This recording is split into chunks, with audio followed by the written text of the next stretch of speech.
Okay. The March 12, 2026 meeting of the San Diego Community College District Board of Trustees is hereby called to order. Good afternoon, everyone. Any of you today. See you all. This meeting is being conducted in a hybrid format with 4 members and meeting presenters participating in person. Others are participating remotely via Zoom. We also welcome any members of our district community and the members of the public who are viewing the meeting live via YouTube. The board is open to receiving public comments. If anyone is interested in doing so, this is our procedure. To address the board, please fill out a comment card available at the back of the room or from the board recording secretary. If anyone participating remotely would like to make public comment, please email boardoffice@sdccd.edu for further direction. In December 2023, our board adopted a district-wide land acknowledgement to publicly recognize that the land we occupy is the unceded territory and ancestral homeland of the Kumeyaay people. Miramar College student trustee Ariela Ogaro will now read the district's land acknowledgement. Student trustee. Thank you, Board President. We recognize that San Diego Miramar College sits on the ancestral homeland of the Kumeyaay, Luiseño, Cupaño, and Kumeya tribes who have lived in this area for well over 10,000 years, and we honor their past, present, and future connection to this land and its inherent connection to their identity. We acknowledge our occupation of unceded Kumeyaay land and the violent systemic injustices that has continuously perpetrated for Native peoples of this region. We pay respect to the Indigenous people of San Diego County, past, present, and future, and honor their continuing presence in their homeland and their spiritual beliefs that land does not belong to people, people belong to land. We also acknowledge that this is merely the beginning, and there is far more work to be done in an attempt to heal all the injustices and inequities that still exist today and throughout their entire historical diaspora. We commit to moving forward together. Thank you. Thank you, student trustee. Would you please lead us now in the pledge of allegiance? Stand. Begin. I pledge allegiance to the United States It's to the republic for which it stands, one nation under God, indivisible, with liberty for all.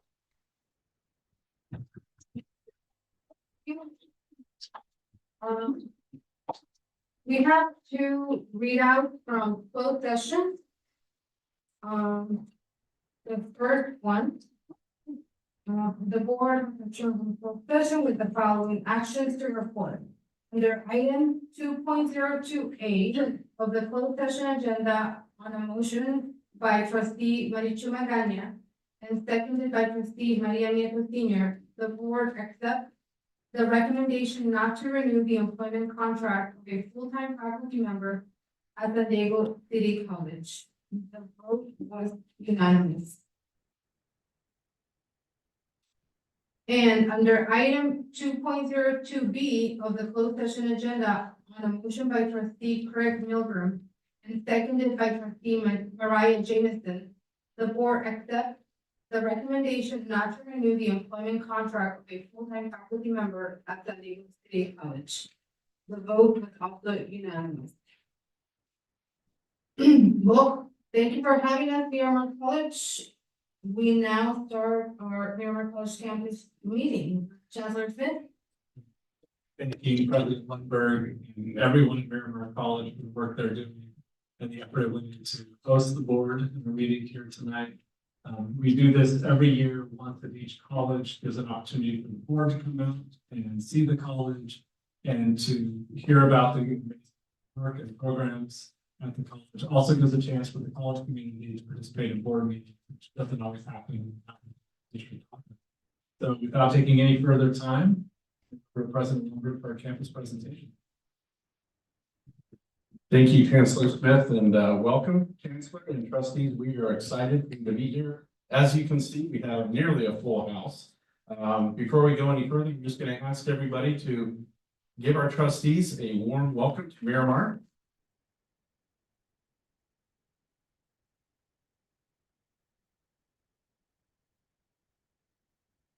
I have a few remarks to make, but before I do that, we're going to just show you a short video that covers highlights. Hello here. and welcome back, Miramar family.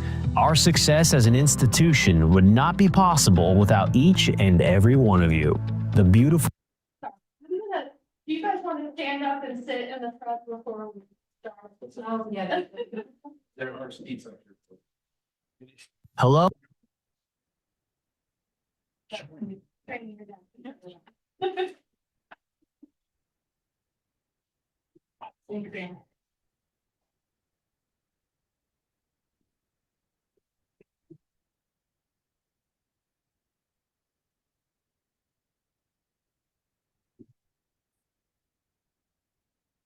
Now. Hello and welcome back, Miramar family. Our success as an institution would not be possible without each and every one of you. The beautiful community that we have all played a role in creating at Miramar College has allowed us to achieve so many great moments in the 24-25 academic year. Let's all look back and celebrate some of the best moments from this past year at Miramar College.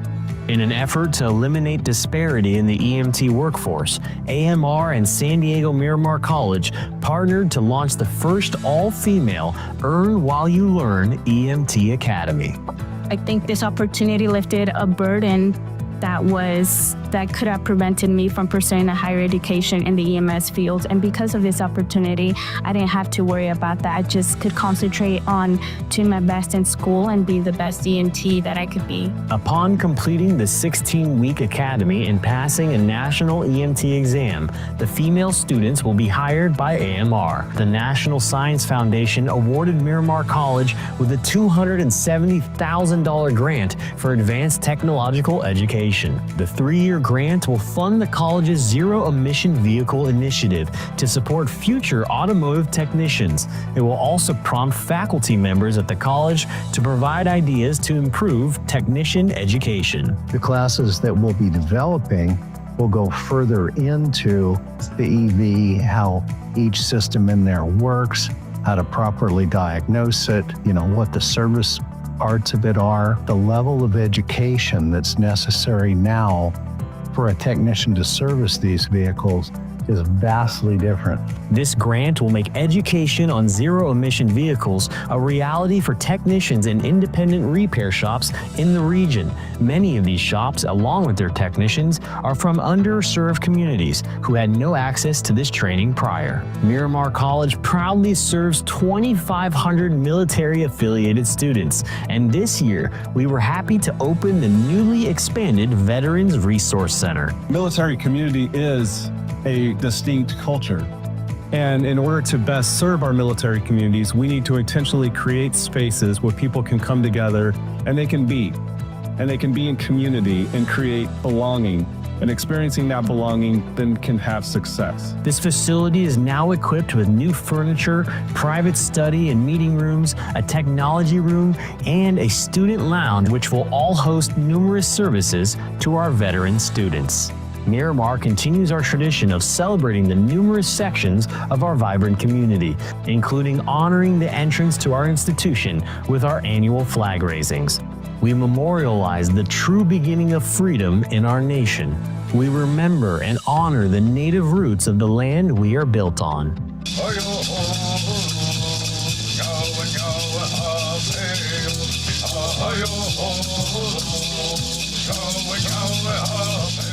And we always show our pride on campus. Pride flag is an important symbol in the LGBTQIA2+ community. It's important that stakeholders of the district can see important symbols of inclusion. It makes them feel welcome. It makes them feel a part of Miramar College and the San Diego Community College District, and it makes it feel like home.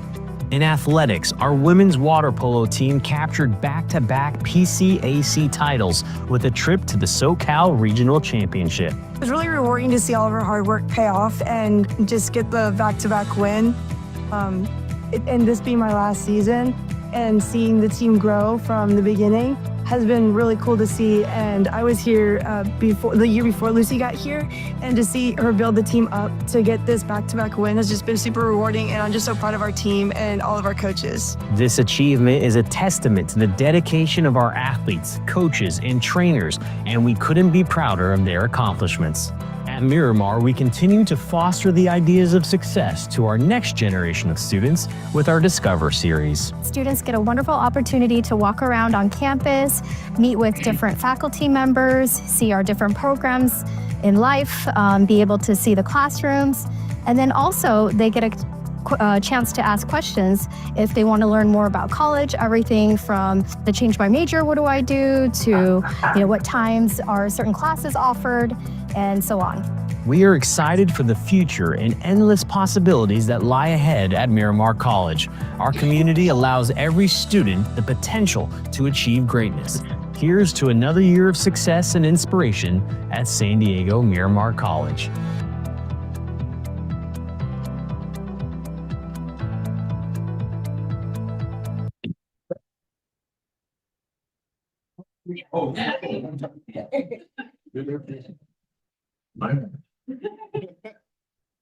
Well, welcome. Hopefully that was entertaining as well as giving you some idea of what we're doing here at Miramar. As you know, I have said in the past that our motto is making the invisible visible. And that is, in that spirit, is part of why you have so many of our students behind us, both from public safety and from the athletics area. You may have noticed the tablecloths here. All are from the areas that you'll be hearing from today. So, part of making the invisible visible is to raise up all aspects of a community. And so that's the spirit that we're doing this in. You may have heard of some of these, you may have heard of them often, but want to make sure that you're aware of some of the great things happening. So we have folks who have made some preparations here in that spirit. We are also focusing at the college here on systems thinking and systems theory, educating the community so that they better understand how we are a machine of sorts.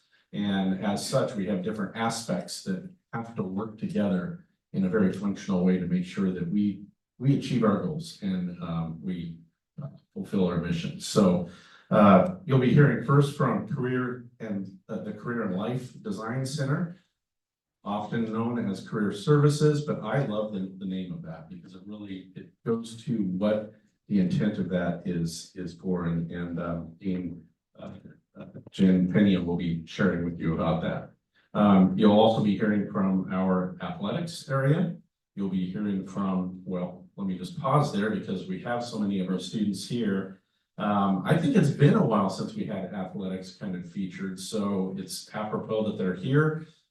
They did want to have you hear some of what they're doing. You may or may not, I don't know, but we'll see, hear from them in public comment as well. So to kind of drive home some of the experience that they have here. So you will also be hearing from our public safety department. You can see one heck of a lot of helmets back there.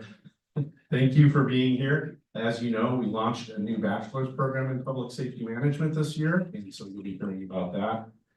As well as basic needs, our jet fuel center. So we have Shelley Parks who will be sharing with you there.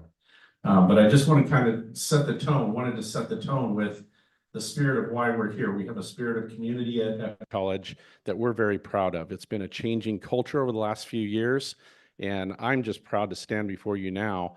I'm almost getting goosebumps right now as I'm saying this because we've been through it in the last few years and we've come a long way, and the level of community and collaboration that we have here is nothing like I've seen in my almost 35 years of service in higher education. It's a remarkable institution, and I hope that comes through for you today.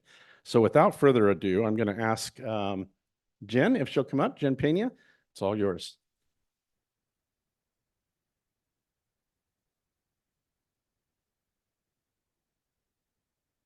All right, this is a little tall. All right, well, welcome everybody. We are so excited to be hosting at Miramar College. Good afternoon, Board of Trustees, Chancellor Smith, and Miramar community. I am so excited to be presenting today. My name is Jennifer Pena, and I'm the Associate Dean of Career Education at Miramar College. I have the pleasure to serve here with a fantastic team, and I'll be talking about all the wonderful things that we're doing at Career and Life Design Services today, and why it matters. Why is that important to our college and to the DNA of what makes Miramar great? And as I thought about how do I begin this presentation, I thought I would share a little bit about myself, because it really is a part of what I bring to the table is who I am, is my values. It's all the work that we do resonates with me. So to tell you a little bit about myself, I immigrated to this country at the age of 16 without knowing any English, and that was terrifying. A lot of the times I felt lost. I felt like my future was uncertain. And I can relate to a lot of students who go through that journey and to figure out what is it that I want to be when I grow up, right? A lot of times we get asked that question, and even today I get a little scared when they ask me that question because I don't know, right? Like there's a lot of things that play into that. And some of us are carrying generations on our backs of people who may not have been able to go to college, and we are living that dream for them. So it's a lot of responsibility. And so for some of us, that question of what do we want to be when we grow up may bring some anxiety and fear, but also a lot of excitement. And I just feel like if somebody would have told me, Jen, you're going to be standing in front of a crowd, speaking to people, you're going to be an associate dean of a community college one day, I would have said that you're crazy. I would have said, no way, not little Jen from El Salvador who speaks zero English. No way. So, but here I am, right? And that is just a story. And it isn't just my story, but it's a lot of our student stories, is the power of community college. And that's really exciting to really be a part of that movement, to really look at the student body and say, I'm here to serve you 110% because I'm going to give it all. That is really what it's all about. And I think that's what we're doing at Career and Life Design Services. We are we're really working to pave the way for those that come behind us, and to show them what's possible. So that's really what I'm going to be focusing on in my presentation. Oh, I went a little, oh, thank you. Thank you. Okay, so we have, like President Longberg alluded to, we have changed from career services to career and life design. And the intent of that was really to go from transactional to transformational. And if you look at the bottom of the screen, which now I'm not going to know how to do the pointer, but okay, never mind. At the bottom of the screen, we have the traditional career services, which actually resonated a lot with me and my journey. And normally you'll take a test with 100 questions and it'll tell you, you're going to be a teacher or you're going to be this, right? And it'll magically spit out like your future. Also, I remember like going to my career center and just kind of saying like, I need help with a job, finding a job. So resume building was a big part of that, searching for a job, applying for jobs online, right? That was a big part of the traditional career services. And then hoping for the best, right? Accepting a job and staying there. That was kind of the traditional, very linear pathway to career services. So at Miramar, we have transformed that. We really want to be intentional. And we recognize that life is not linear and that our students are coming in from different walks of life, right? So what we have done is really encourage building the confidence. I want to try something new. I'm curious about this. Work through that imposter syndrome, going from like, I don't know if I can do this to, I think I can. I definitely see myself being in that role and applying for the job and taking the chance. And it's about that empowerment.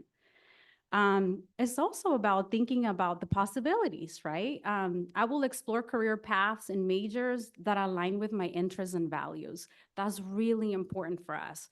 And it's that discovery phase, right? And then also utilizing the network that they have, because a lot of our students already come with social capital that we are not even looking at, right? And that is important for us to remind students about.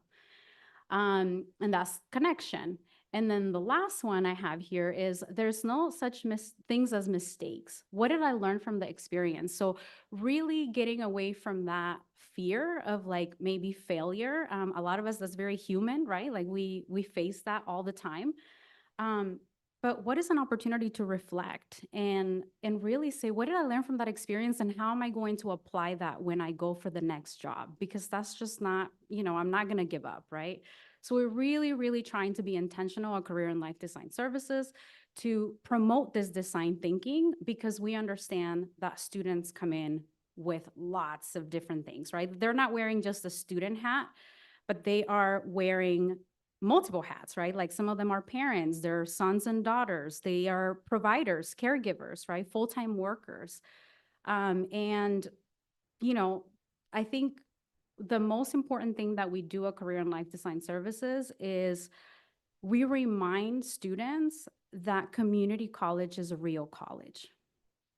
And we tell them to walk through those doors very proud that they have made a right decision to be here.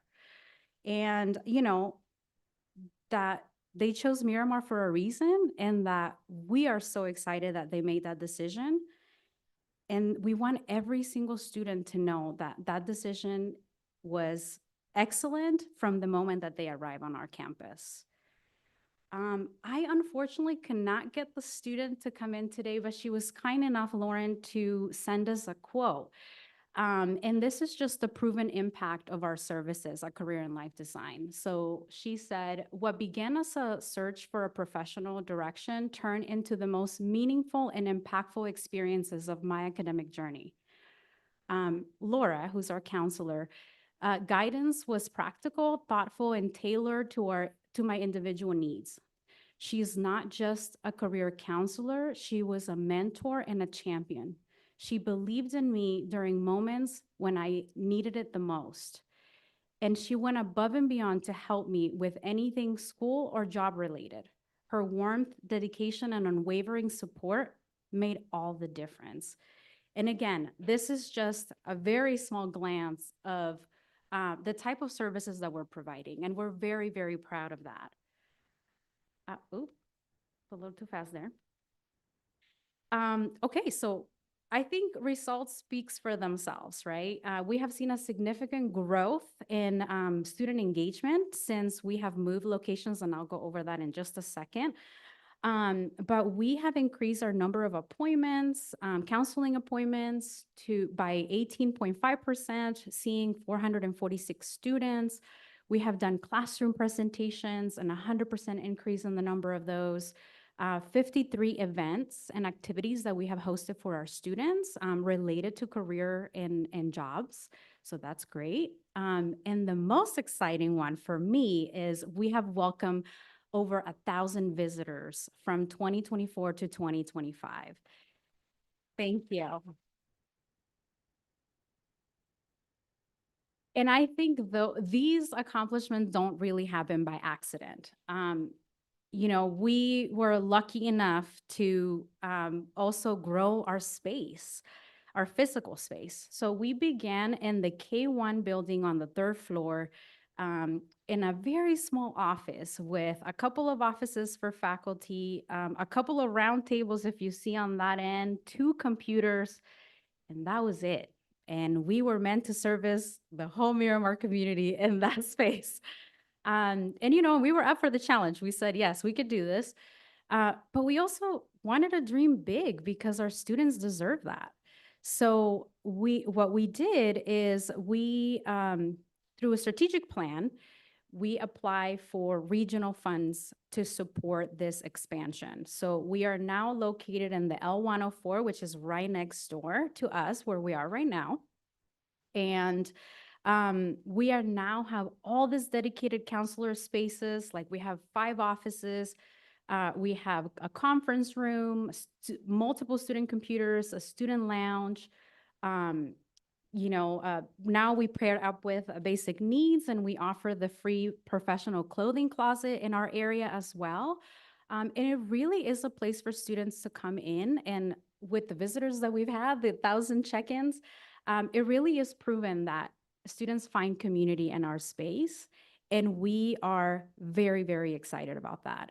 But this has been a true labor of love. Like, it has taken advocacy, it has taken a lot of grant writing, a lot of, let me see, what do you have? What kind of money do you have? Can I apply for that? And we're very proud of that. I think we have really developed relationships, not just with our folks here on campus, but our regional partners as well, that they believe in the work that Miramar is doing. And that's why we're getting these fundings opportunities. So very excited about that. With that, you might be assuming that with this results, we have a very strong, stable team behind the scenes, right? And I'm proud to say that I do have an incredible team, and they are above and beyond what anybody could ask for. I'm super grateful for them. They make everything possible for students every day. But here's our challenge. 100% of our positions are actually restricted funded. So they are grant funded positions. So we don't have any GFU positions under career and life design. And we have been resourceful. We have been creative, but I really do want to emphasize today that this is not sustainable. I really want to highlight the value of this work and to advocate for positions to be moved to a more permanent funding source. Thank you. I think we have done something very meaningful here with our space for students to feel seen, valued, heard, appreciated. We have created an ecosystem of support, and we have come up with our allies on campus, and we partner and we do amazing things for students. And we really need adequate staffing to continue to do this work. Moving on to the next. So why does all of this matter, right? This work directly advances Miramar's mission. And Miramar's mission is to prepare students to succeed. We do that through providing tools and strategies for students to navigate their futures with confidence, right? By providing quality instruction and services, we offer career workshops, one-on-one advising, and resume interview preparation in the classroom. We don't wait for the students to come to us. We go to the classrooms and we meet them where they're at, and we work with faculty to ensure that we are meeting the industry requirements, that the students are prepared to come out into the workforce. And then it says, in an environment that supports and promotes success, diversity, inclusion, and equity. And I'm really proud to say that we have partnered with several offices on campus to provide support for our DI population. Specifically, more recently, we have supported our undocumented and first-generation students through workshops and one-on-one counseling appointments to make sure that we're removing those barriers to success. And then with innovative programs and partnerships, I want to say that we are definitely out in the community understanding what is it that the industries are looking for, so that we can prepare our students to come out and look for a job that is going to be meaningful, but that they're ready for. So that's really important to us. And to facilitate student completion right there, right? Like, clear career goals equal students persisting and completing because they know what their goal is. So this is really important. And then we have or degrees and certificates, transfer, workforce training, and or career advancement, right? For transfer, we definitely help students, guide them in selecting a major, not so late in the game, right? Some of us might have been guilty of that and being like, oh, now I'm behind a little bit and I have to stay a little longer, right? But now we're intentional about career planning before ed planning, right? Really understanding what path you want to take so that you're selecting that and then you're not delayed in the process of transferring if that is your goal. And of course, workforce training. We are a CTE predominantly campus, so we're excited about that. And we know that our students are looking for jobs. So we offer labor market insights and job search support to make sure that students have the opportunity, right? And so, I think this is not supplemental work. This is central to who we are, right? And I'm sure you have all heard this phrase before when I say that Miramar campus is known for doing more with less. Today, I want to definitely challenge that narrative, right?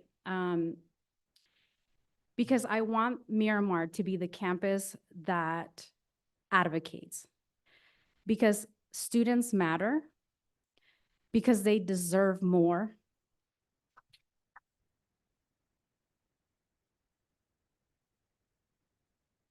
Because the work that's happening at Career and Life Design Services is not nice to have, it's essential to the core of what we do. And I also want to personally invite each one of you to partner with us in changing that narrative, right? To use your platforms to ensure that the work that we're doing for students is protected. Our students chose Miramar. They're continue to choose us, so they're counting on us to choose them back. And I think that's really important. Not just with our passion and dedication, which is great, but also with institutional commitment, with resources. That is exactly what our students need. Before I end, I do want to highlight our ecosystem of support. And this is, again, true partnership. So we couldn't do this work alone. We definitely have our support system with different offices, different programs. We're always looking at how to be innovative for our students, not just your regular resume. Let me look at your resume, cover letter, let's practice, right? But really being intentional about what else beyond careers, right? So here are some examples of some of the presentations and workshops that we'll be doing. And we hopefully will see you there in some of these upcoming events. But we're really intentional about that. We have like Women's History Month. We have careers in nutrition and exercise science, right? Like we're really intentional about pairing up with even faculty, right? To make sure that what we deliver is meaningful to students and that they can see themselves in the careers of their dreams, right? And that's all I have. Thank you so much for your time. I appreciate your leadership and thank you to the students for choosing Miramar. This is just my contact info. And now I'm going to call to the stage, yeah, good. Nick, our athletics director.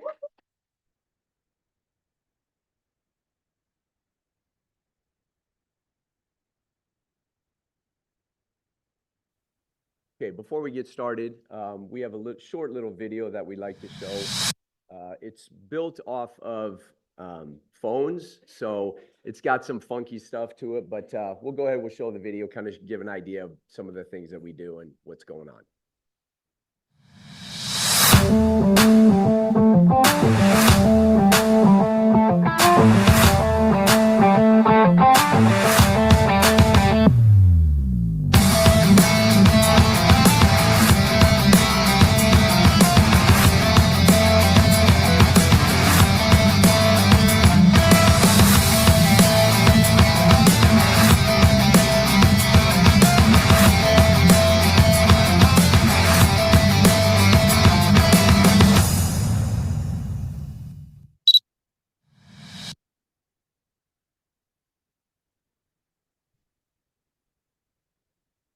So, good evening, Chancellor and Board of Trustees. My name is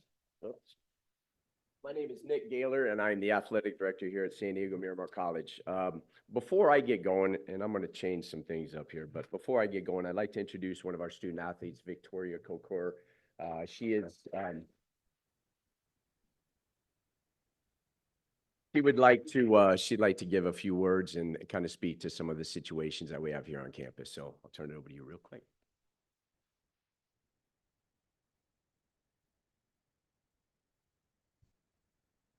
Good afternoon, board. First of all, I would just like to thank you guys for showing up and giving us the time. My name is Victoria Coker, as Nick introduced me, and I'm on the women's water polo team as well as swim team here at Miramar College. For a lot of us, thank you. For a lot of us in this room, athletics is the reason we chose Miramar. It's what keeps us here. It's what connects us when classes feel overwhelming or when we're trying to figure out who we are or what we want to do.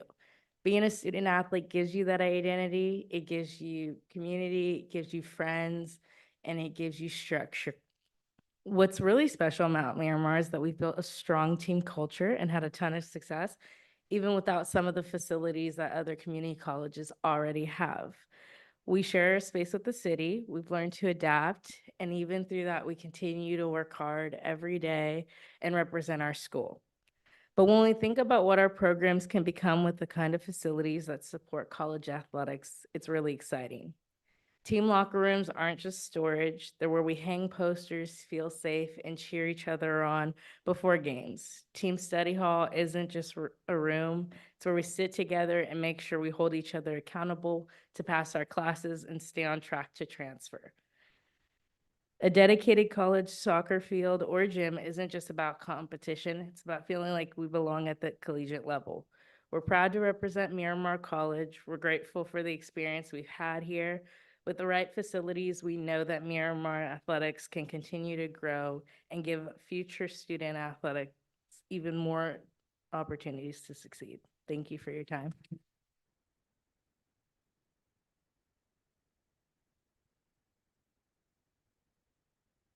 So when I was asked to speak, I spent probably about 2 weeks or so trying to prepare what to say, and I'm going to completely go off script here. So that's not going to work. So thank you very much for that presentation. That was outstanding. I'm dating myself here. I've been here. This is my 21st year at San Diego Miramar College. Thank you. So, and I know that there's some people in this room that have been here just as long, if not longer, but just to kind of give some context as to where athletics has come from the time I started to where it is today, it's completely 100% different. And it is true. It absolutely is true. We have done so much more with less, that we have done such a phenomenal job with it that it continues to carry on to this day. And some specific examples. And yes, as we grow, we get more student athletes, we have more students, we have more fire academy, we have more police officers. All of those things are phenomenal. And that's what we do, and that's what we're about.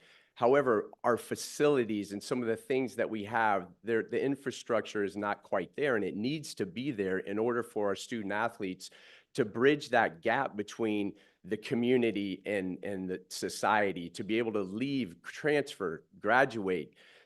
We view Miramar College as a train stop for student athletes. This is not their destination. We want them to come here. We want them to use basic needs. We want them to have a safe place to come. And as we have grown, we have not developed those areas where our student athletes can come. We have, to give some context, and again, this is getting a little personal here, but 20 years ago when we first started men's basketball, and I'll back up, we didn't really have any sports here. We had a pool, we had nothing else. We had portables, everybody knows a lot about that. We did have a water polo team. We had two, actually. We had men's and women's water polo. And when I was hired, quite honestly, with all due respect, they were completely dysfunctional. So we shut one down, got the other one going, got certain individuals involved to make that run a little bit smoother. And then the next year we started both programs back up, and they were somewhat flourishing, if you will. But when we started men's basketball, we got so much pushback, not from the district, but from the people in the community, because they knew what San Diego Miramar College could be and what San Diego Miramar College will be as we move forward. They were terrified from an athletic standpoint. They really were. So we started men's basketball, and we had no facility. I think Dan was here just a minute ago. He might have walked out. But when we first started, we played our home games at Scripps Ranch. I used to go over there with Dan and a couple other people. We would tape the three-point line down. I took all of the uniforms home for 3 years and washed them and hung them in my garage. And I don't know how my wife stayed with me, but she did. She managed to stay through it. But we have come so far, and our programs are extremely successful, but there's certain areas where we must improve. The joint use facility, I'm sure it was an amazing, amazing thought several years ago. I believe that. I really do. Someone didn't have money, somebody had land, whatever the details were, but that thing is a 99-year lease. That is difficult for athletics because we share every single space. I invite you to come to a volleyball game, I think our next home one is March 25th. When you walk in there, you will see a screen, and I don't know if everybody's been in the gym, but you will see a screen. On this side, we have the city programs, which are phenomenal, and you need to have that. But when you have an intercollegiate event, whether it's men's basketball, women's volleyball, men's volleyball, playing at a high level, and you have whistles on the other side and kids running through and balls, it's not conducive to an intercollegiate athletic atmosphere. It's not safe. And there's so many other things, you know, I could go into what we don't have, but we have grown tremendously in athletics. And we went from roughly 8 student athletes when I was first hired to 220 now, I believe, with 10 full sports.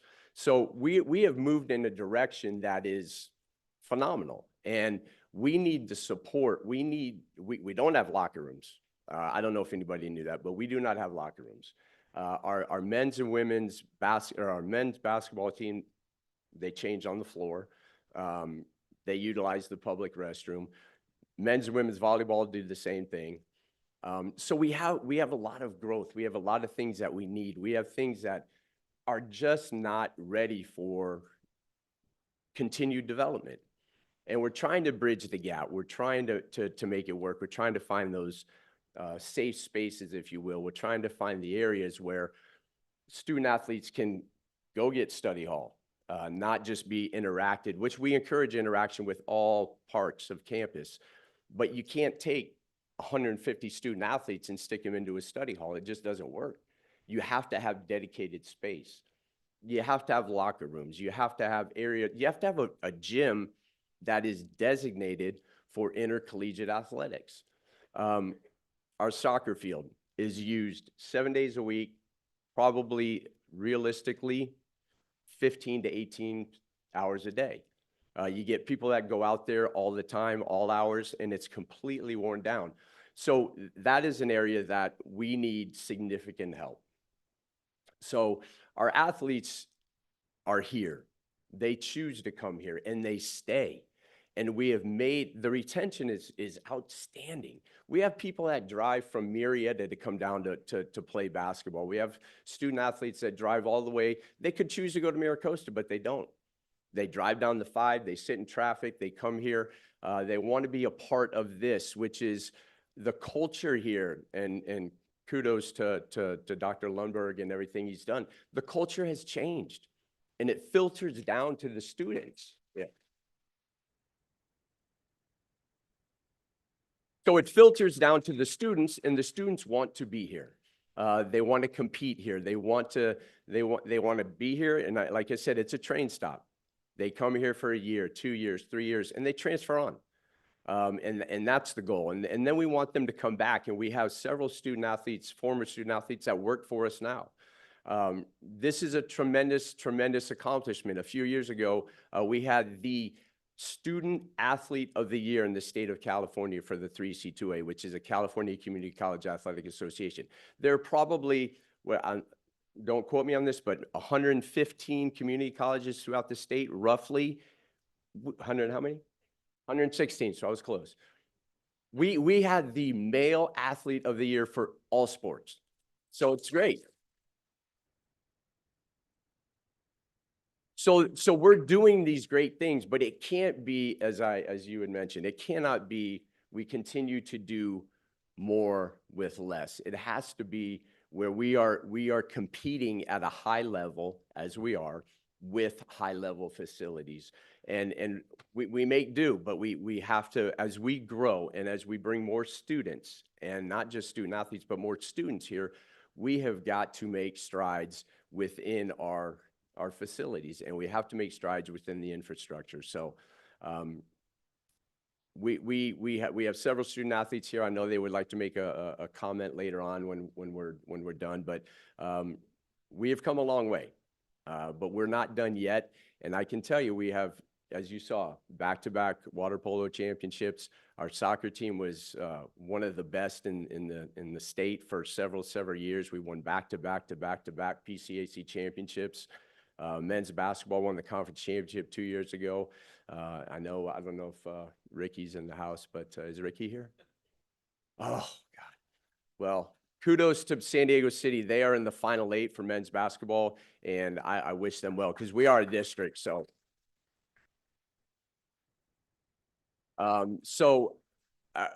it's not a cry for help by any means. We do have a tremendous team. We have grown a lot, as I stated, but we have our needs, and our student athletes showed up today to show support and let you know that this is a train stop. They come here, they get coached, they get developed, they meet with faculty, coaches are mentors to them. We help them with transitions to society and to life and all the other family responsibilities that they have. But I appreciate the time today. I do invite you out to a game. You would be shocked to see what goes on and how successful we are, how successful the student athletes are. And I appreciate the time and appreciate your efforts. And we certainly look forward to your support as we move along.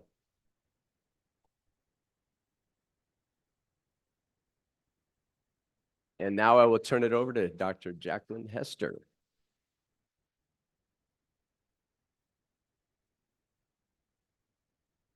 Hello, everybody. Where's the energy? Hello, everybody.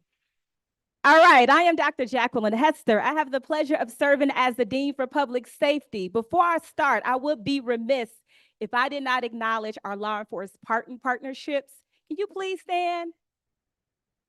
There, okay, we got some over here. We got Captain. Thank you so much. They could have been anywhere else today, but thank you for your support. Thank you for your collaboration. Thank you for everything. We've been moving in the right direction, and I have some notes, but I think I'm gonna do like you. I'm gonna just say a little bit tidbit because I think it's important for the people that do the work, that's in it every day, for them to be able to talk about their experience and the amazing work that we're doing. Just a quick recap though, our team of public safety is huge, but this work is not done alone and in isolation. We have over 288 adjunct faculty. We have 10 contract faculty, 4 project analysts, 3 administrative professionals, one supervisor. Shout out to Carol for stepping in acting role. We have 62 skilled coaches, which are our NANs. So they support our program.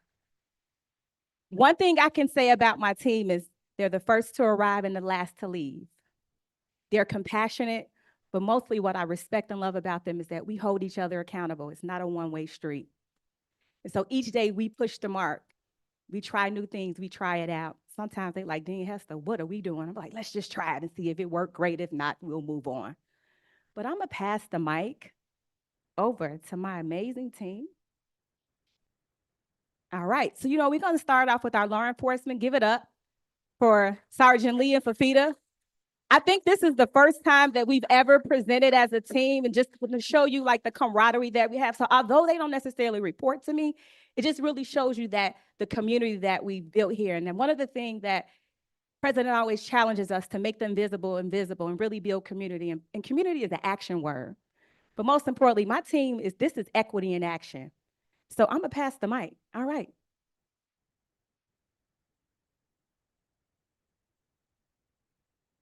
Thanks, Dean. Appreciate that introduction. So we're also going to start with a quick video. Uh-oh.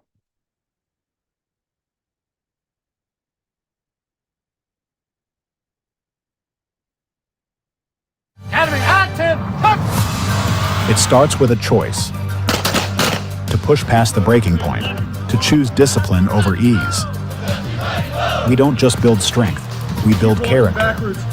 We forge the resilience required to lead.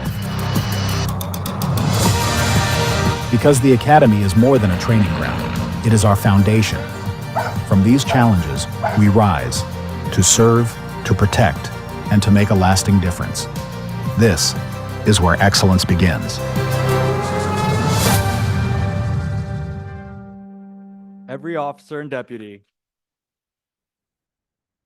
protecting communities across San Diego County tomorrow begins their journey right here at San Diego Regional Public Safety Training Institute. Good afternoon, everyone. Board, Chancellor, thanks for being here and allowing us to speak today. My name is Sergeant David Lee. I'm with the San Diego Police Department, and I'm one of the Academy coordinators. With me presenting today is my counterpart from the San Diego Sheriff's Office, Sergeant Tavita Fafita.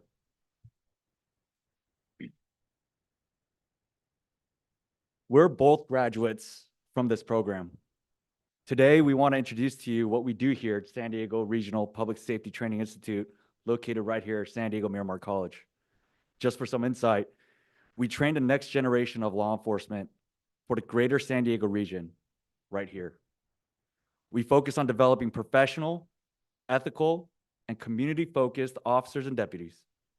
The students that attend our program will serve across all of San Diego County.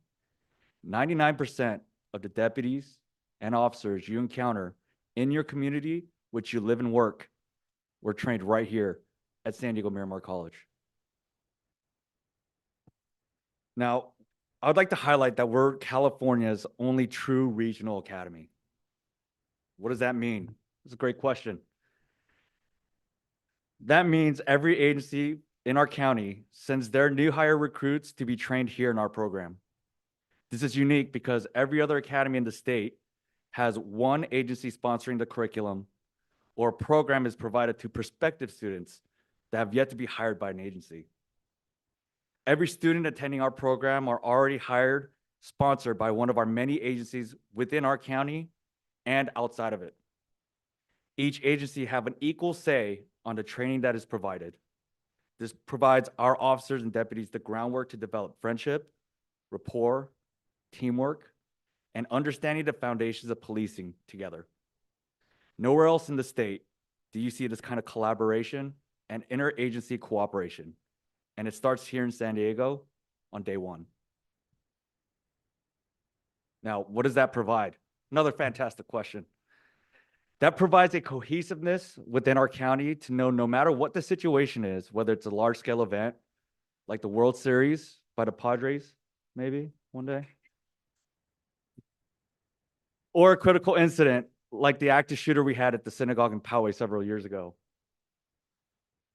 We know how to work together, regardless of the uniform we wear. This ensures the situations are handled safely and efficiently with our communities in mind. We're supported by many instructors and training officers from several different agencies that have worked many specialized units on the streets of our community, some of who are proudly standing beside me today. I have Officer Bandy with the San Diego Police Department, Officer Alcantara with the Harbor Police Department, Corporal Stasio from the San Diego County Sheriff's Office, and from Chula Vista, Officer King. Now, just to go over a brief history of our program. For those in the audience that don't know, San Diego Miramar College was established in 1969 and was specifically a police and firefighter training facility. Back in 1994, a regional partnership formed uniting the city of San Diego, the county of San Diego, and the San Diego Community College District to manage the training of the region's first responders. This institution is now known and has been known as the San Diego Regional Public Safety Training Institute. We've served as a primary training center for all of law enforcement in San Diego County for the past 57 years. And we're also seen nationwide as a model for how a training program should be implemented. Now, what does that training consist of? We have a very large curriculum encompassing many topics, some of which are on this slide here. We exceed over 900 hours of training that goes from academics in the classroom covering laws and ethics to practical applications in the mat room, live fire firearms practical on the firearms range, immersive vehicle operations on an enclosed track for high-speed defensive driving, just to name a few.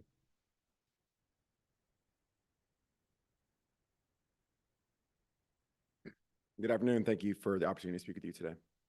So our program consists of 2 academies, the Regional Law Enforcement Academy and the Detention Court Service Academy. The Regional Law Enforcement Academy is one of the largest law enforcement academies in the state of California, second to only the CHP, California Highway Patrol. Each year we host 4 academy classes, with each class running 26 weeks and averaging over 100 recruits. In addition to that program, we also host the San Diego County Sheriff's Detention Academy, which runs 3 classes per year. Each of those classes 16 weeks long, with approximately 40 to 50 recruits per class. Together, these academies play a critical role in preparing the men and women who will serve communities throughout San Diego County. The impact of these academies extends far beyond our campus. The officers who serve the residents of San Diego County are trained right here in a collaborative, multi-agency environment. The environment strengthens the partnership between departments and helps ensure a consistent, high standard of training across the region. In 2025 alone, law enforcement agencies across San Diego County responded to over 1.3 million calls for service. A call for service is someone picking up the phone calling 911. And when those calls are answered, there's a very strong likelihood that the officer responding began their career right here at Miramar.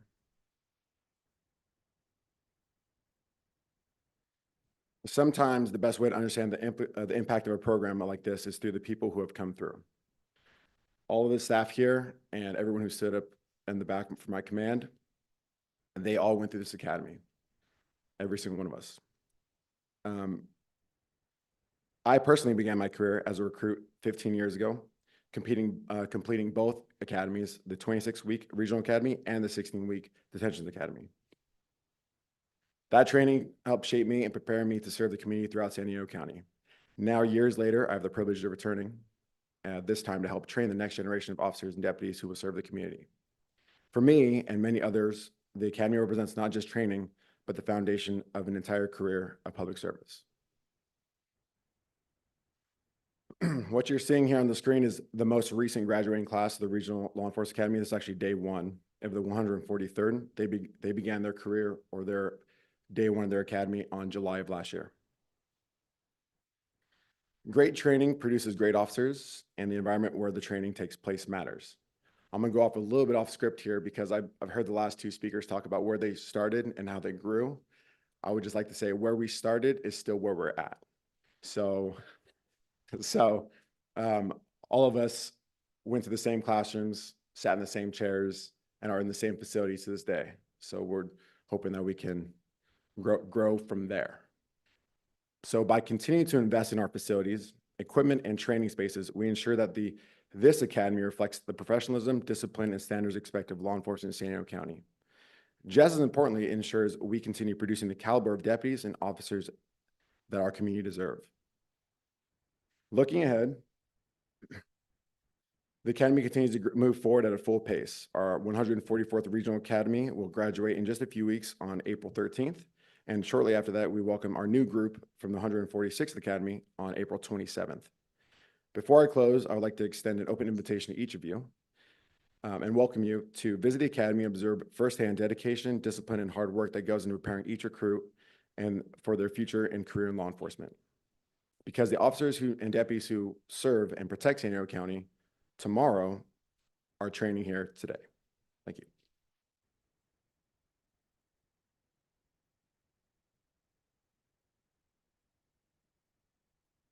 The ask is, if you have not had an opportunity to visit A200, feel free to come on a field trip with me today. The facilities are not, well, I'm trying to use the best words possible. The facilities are deplorable. It saddens me to see our recruits and what they have to go to every day. A lot of the testament, they would come before and tell you that these are the same facilities, the same carpet, the same blinds they've been in 20 and 30 years from now. So I would ask that you please just have an opportunity, I feel like, get a chance to see firsthand. But I wouldn't be doing my job if I would not advocate for the people that I work alongside of. So please, take a trip down to public safety, A200. All right, we're not finished yet. All right. ADJU, where you at? How's everybody doing? Good. My name is Jordan Omens. I'm the department chair for the Administration of Justice Department, and you're not going to hear from me. Instead, we've got a couple great faculty. I say a couple because we only have two. So we have two faculty, but specifically, I'd really like you to hear from a student that we have, Wayne Wyatt.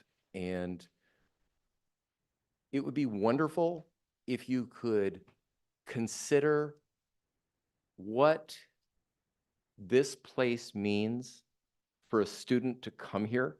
I mean, I hardly wanted to come here and I'm paid, but for him to do that, it's real.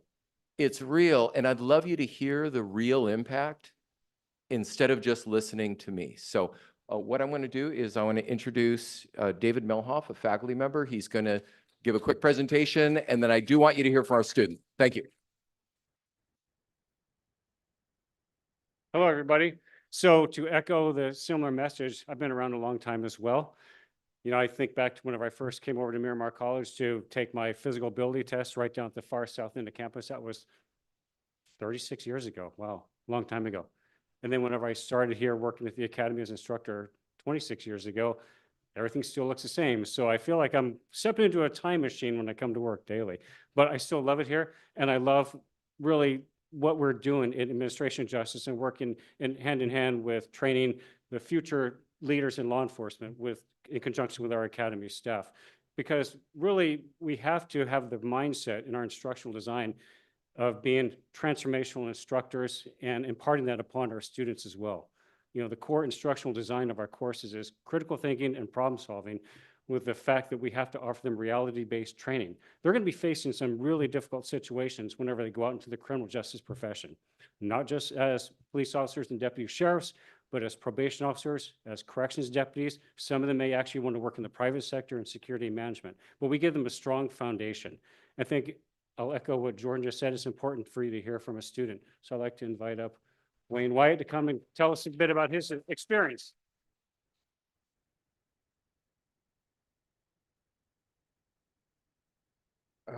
Good afternoon, and thank you for the opportunity to speak today.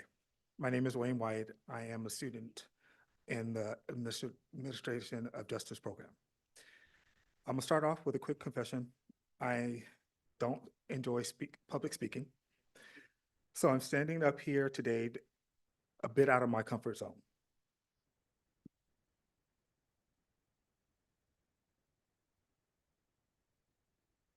But in a way, that's exactly what this program has helped me learn to do.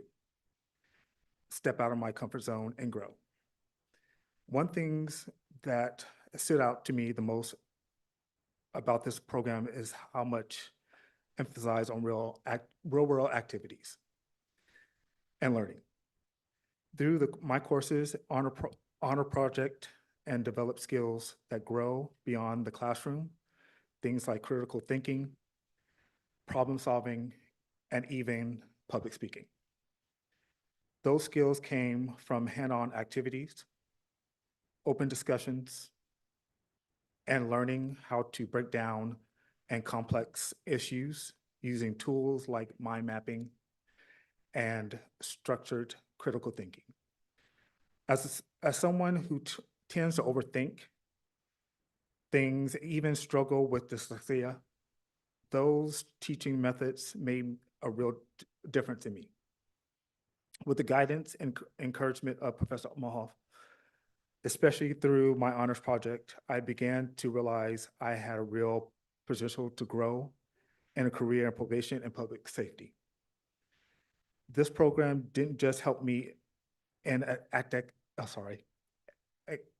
academically, and it helped me grow personally and gave me confidence in the path to pursue my career. And if one thing I've learned here is that the program like this doesn't just prepare students for careers, they help people discover what they are capable of. I'm grateful for that and the opportunity. Thank you.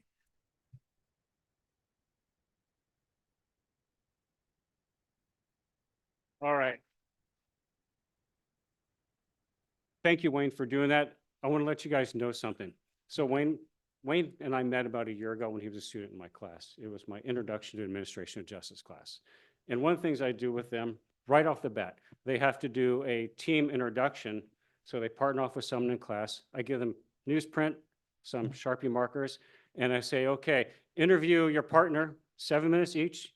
In totality, you've got 15 minutes. Get as much information you can about your partner, and then you have to draw a pictogram of them. You don't have to be an artist. You could draw stick figures.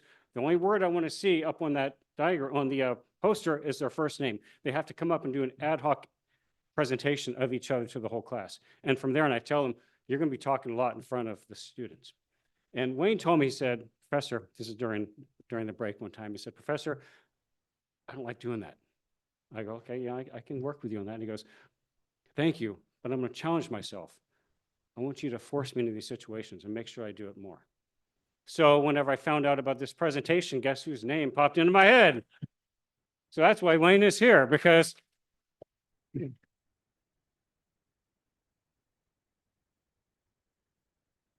I promised him I would help him with public speaking, and here he is a year later, and with the confidence he had to come up here to speak, I know he'll do really well as a future leader in public safety, criminal justice, and specifically probation. Now I'd like to turn it over to Professor Scott Moeller, who wants to talk further about what we've been doing, great things in our department. Thanks.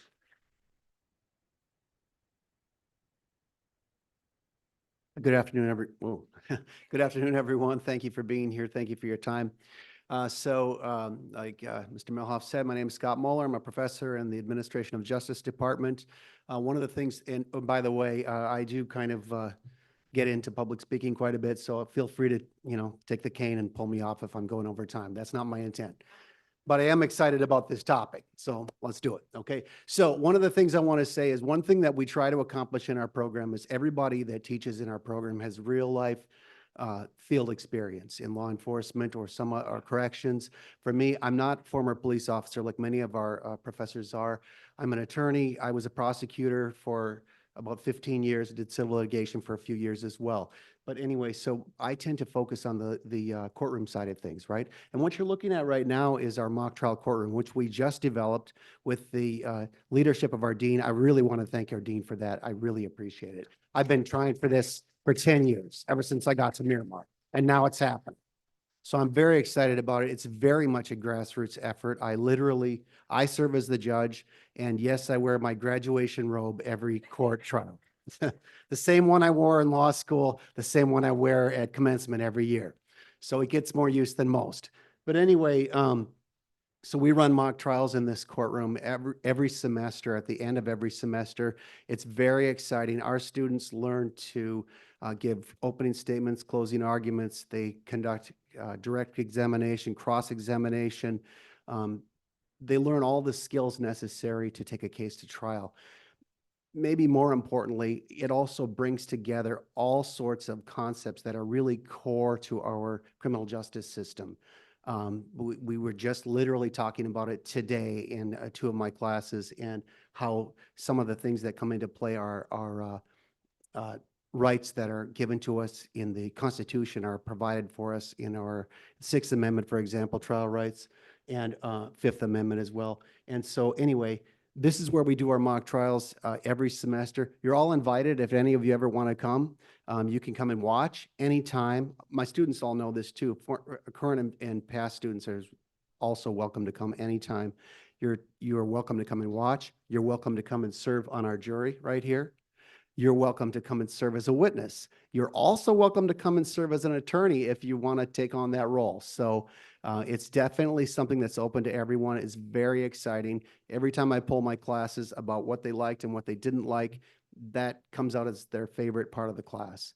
And not to pat myself on the back, the case brief comes out as their least favorite. So it's not like everything is, ice cream. But anyway, I just want to say it's very exciting, and we're happy for the opportunity. Thank you again for being here. Next step, we want to get AV introduced here so that we can put a shit to our online students too. Thanks. All right, one of the hardest working ladies, my chair, Professor Mary.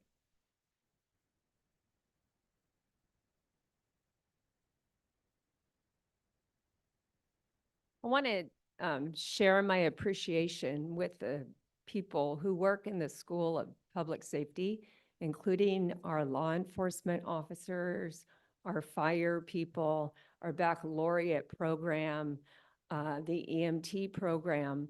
And I really do appreciate that we work so closely together to provide services to our community that are really unparalleled by other services. So I wanted to make that mention.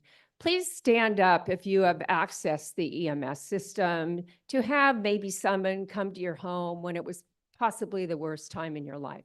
So if you've had support from the EMS community, I'd like you to stand up. Any person in here who has had support. So yeah, more than one. So thank you. You can have a seat now.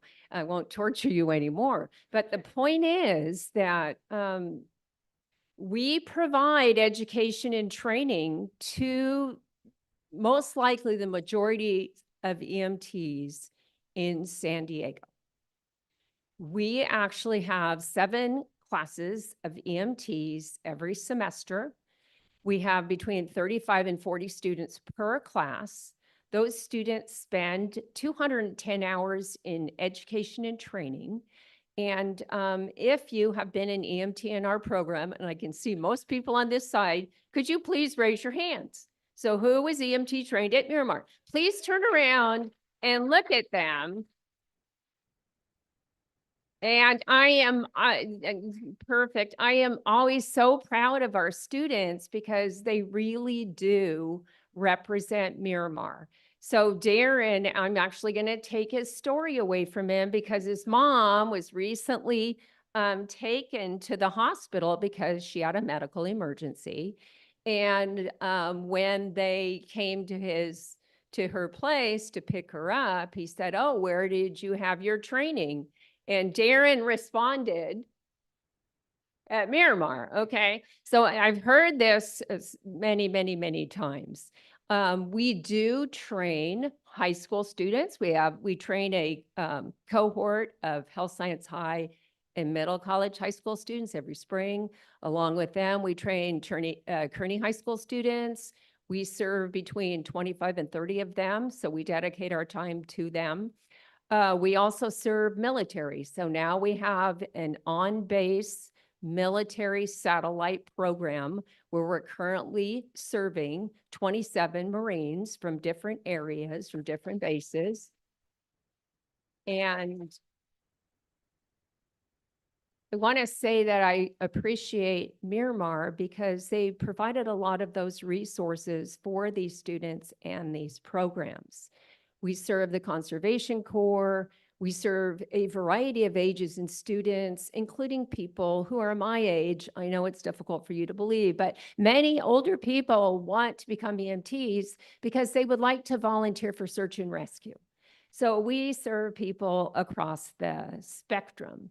Our pass rate for the National Registry of EMTs is currently at 84%. It vacillates. Sometimes it's higher, sometimes it's a little lower. However, the national rate is 70%. In order for you to become an EMT in the state of California, you have to be national registered and then you credential with one county. So that's a very important statistic and we're very proud of that. So I think we have another slide. Here we go. We talked about that. This is our lifeguard program. We actually train lifeguards. So we train lifeguards for seasonal lifeguarding positions. We offer 3 lifeguard academies, and they're called Miramar Regional Lifeguard Academies because our regional partners support them. Those academies serve about 50 students per academy. So you're looking at those people when you go to the beach. Those are the people that are going to be making sure that you are safe. And if you need to be rescued, you are rescued. I just want to make sure that I don't forget anyone here. I do want to also give a shout out to people who have funded grants. So we have San Diego Workforce Partnership, who has provided resources for our students. We have the Conrad Prebys Grant and Private Donor Grant. We also have a foundation grant. And these grants are so important to our students, because once our students complete our program, it's very expensive for them to become credentialed. It's about $800. And, these are minimum paying jobs. So once again, I want to say to you that our students are very important to us, and they're very important to the community. I'm hearing a lot of people say, we want to make sure that at the center of us is the student. So thank you very much. All right, up next is Engineer Jewett.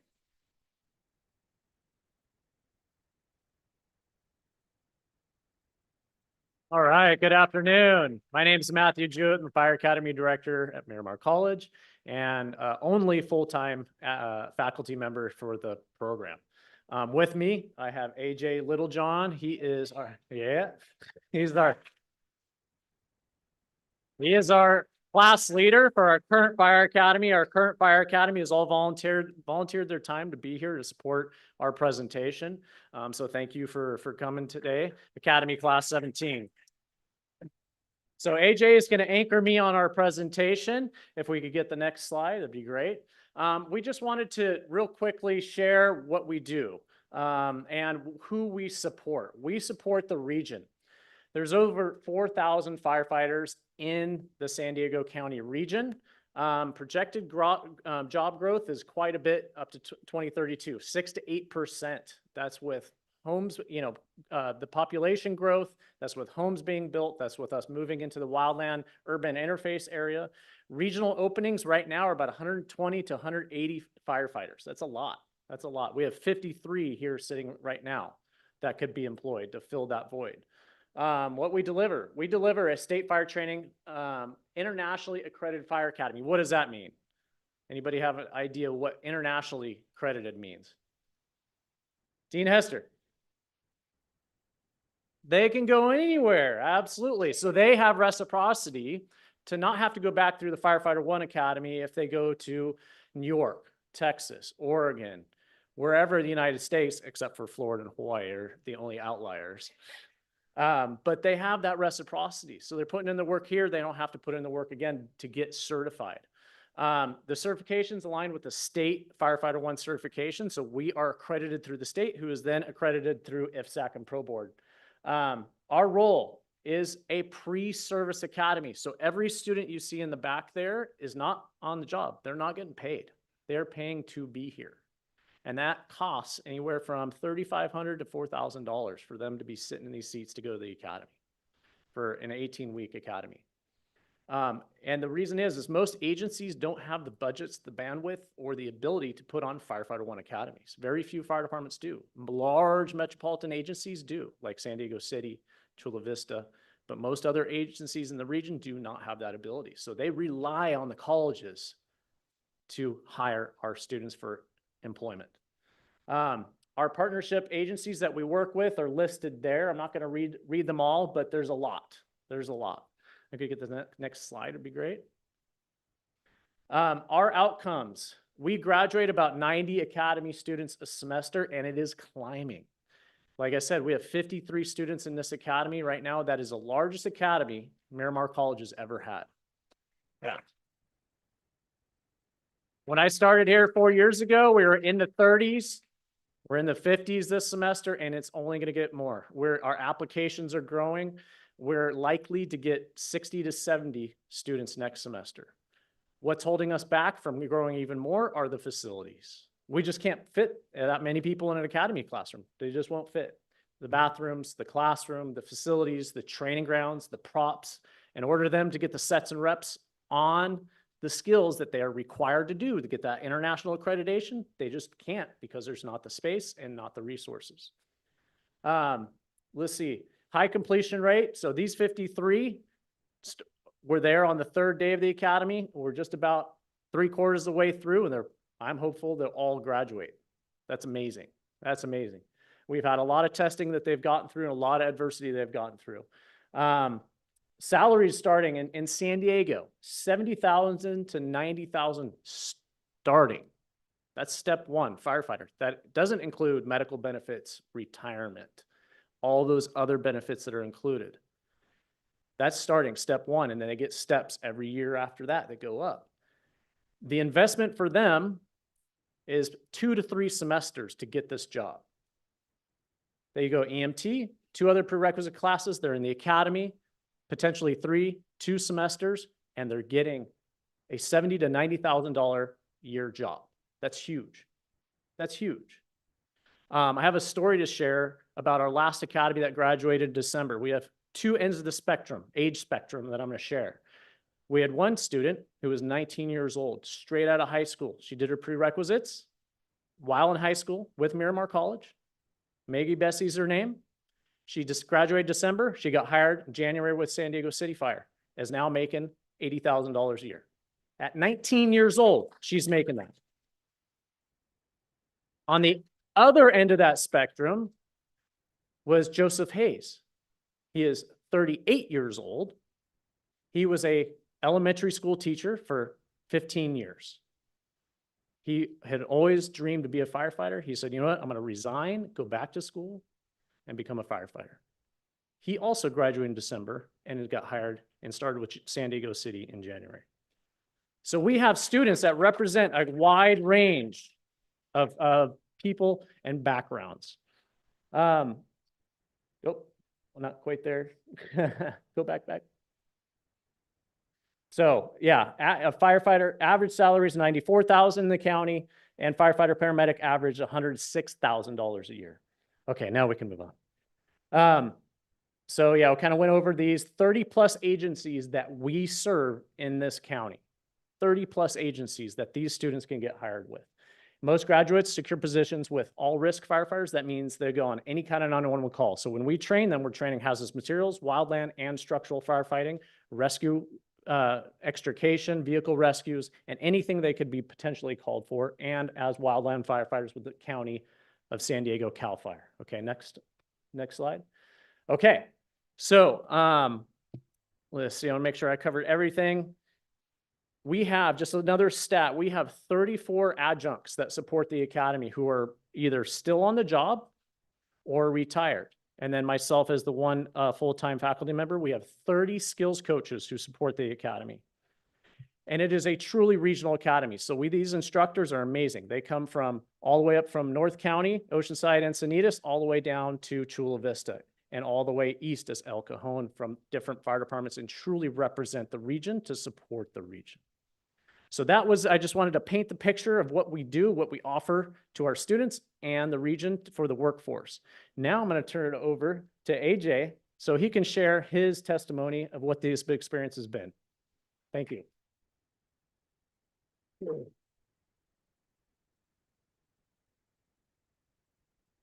I'll raise this up a little bit. Excuse me. All right, how y'all doing? Good afternoon, everyone. Good afternoon, board. Good afternoon, Chancellor.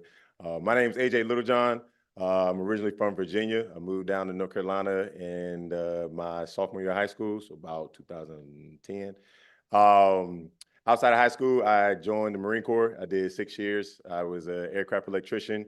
So I was stationed actually right across the street on Miramar. I worked on the V-22 Osprey. It's a little tiltward aircraft, if y'all see that running around here. That's what I used to work on. Got out in 2019, and then when I got out, I still did some electromechanical work, but that kind of wasn't as fulfilling as I thought it would be. And to be honest with y'all, what got me into firefighting was this TV show on Paramount Plus called Fire Country. It was pretty cool, right? I was watching it, and what I really enjoyed about it was just the brotherhood and the teamwork aspect, right? I'm all about teamwork. My brothers know that I'm all about teamwork. Unfortunately, because of my title, there are a lot of things that I'm unable to do, but they know that I would for sure drop down everything and get up in there and help them out, because I like seeing everybody else grow, right? I've been going to school here for about 1.5 years. I started last year, and I was in the EMT program with Mary. So yeah. So I did that. I did that semester, and then I learned so much, right? I did a little bit of, what you call it? I was now teaching assistant, yes, but I was a CNA before I got into this, so I knew a little bit about the medical field, but going into the EMT program, I learned so much more about paying attention to detail and time management.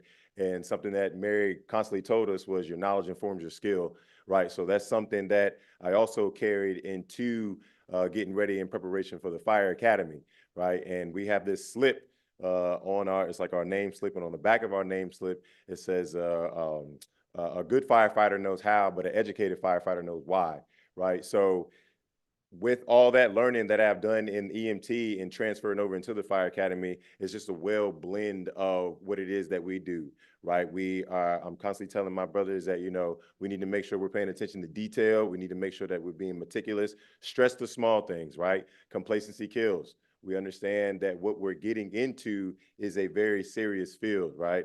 And we need to constantly be doing better, being 1% better, right? So I stress that to my men, I stress that to my brothers, and I also challenge that to everybody else out here, right? Whatever it is that you're doing in life, continue to be 1% better, complacency kills, and continue to stress the small things.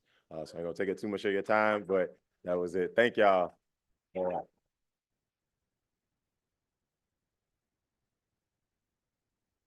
Good job. Just want to shamelessly plug graduation. You're all invited to graduation. And thank you, AJ. He's got one more thing for them.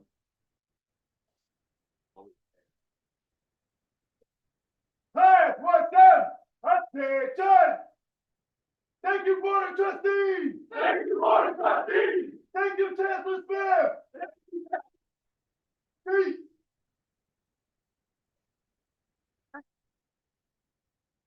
That's how we do it over there in public safety. Engineer Jewett forgot. One thing we did implement, he's always busy, but one thing we did implement the past 2 years, we started to do our 8-hour training with our Sheriff's Academy. We now do with our fire. We started to cut costs, and so that's one of the cool things we started to do. All right, so I'm getting out the way. Bachelor's, Chief Justice.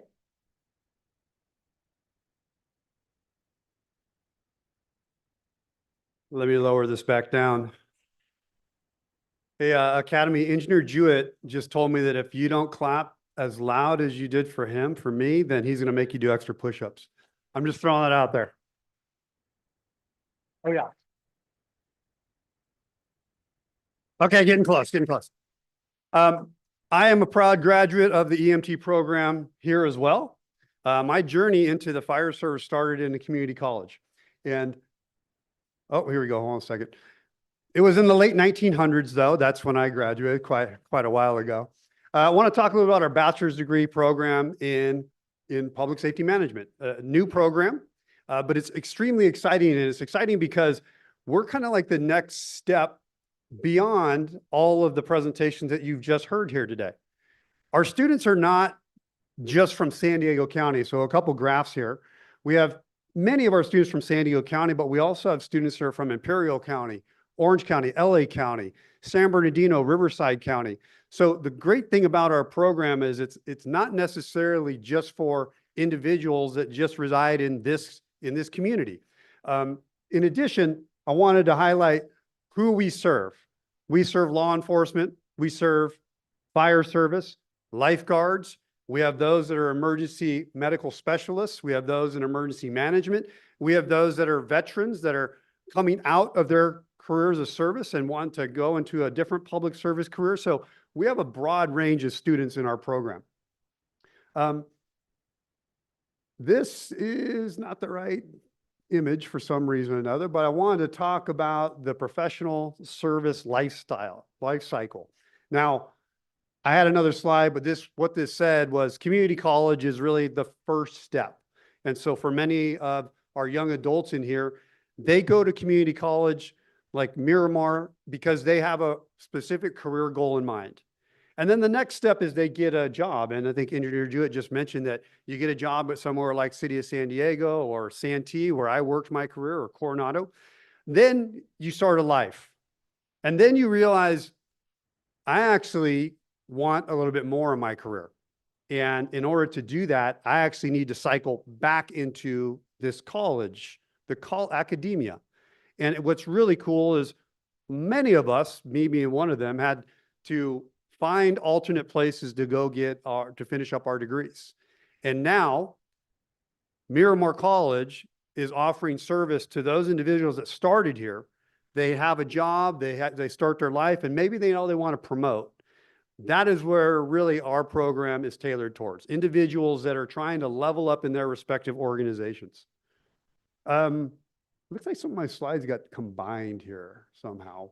So my bad, but a little bit really quickly about our program overview. You come in with an associate's degree, you complete your upper division, 50 units.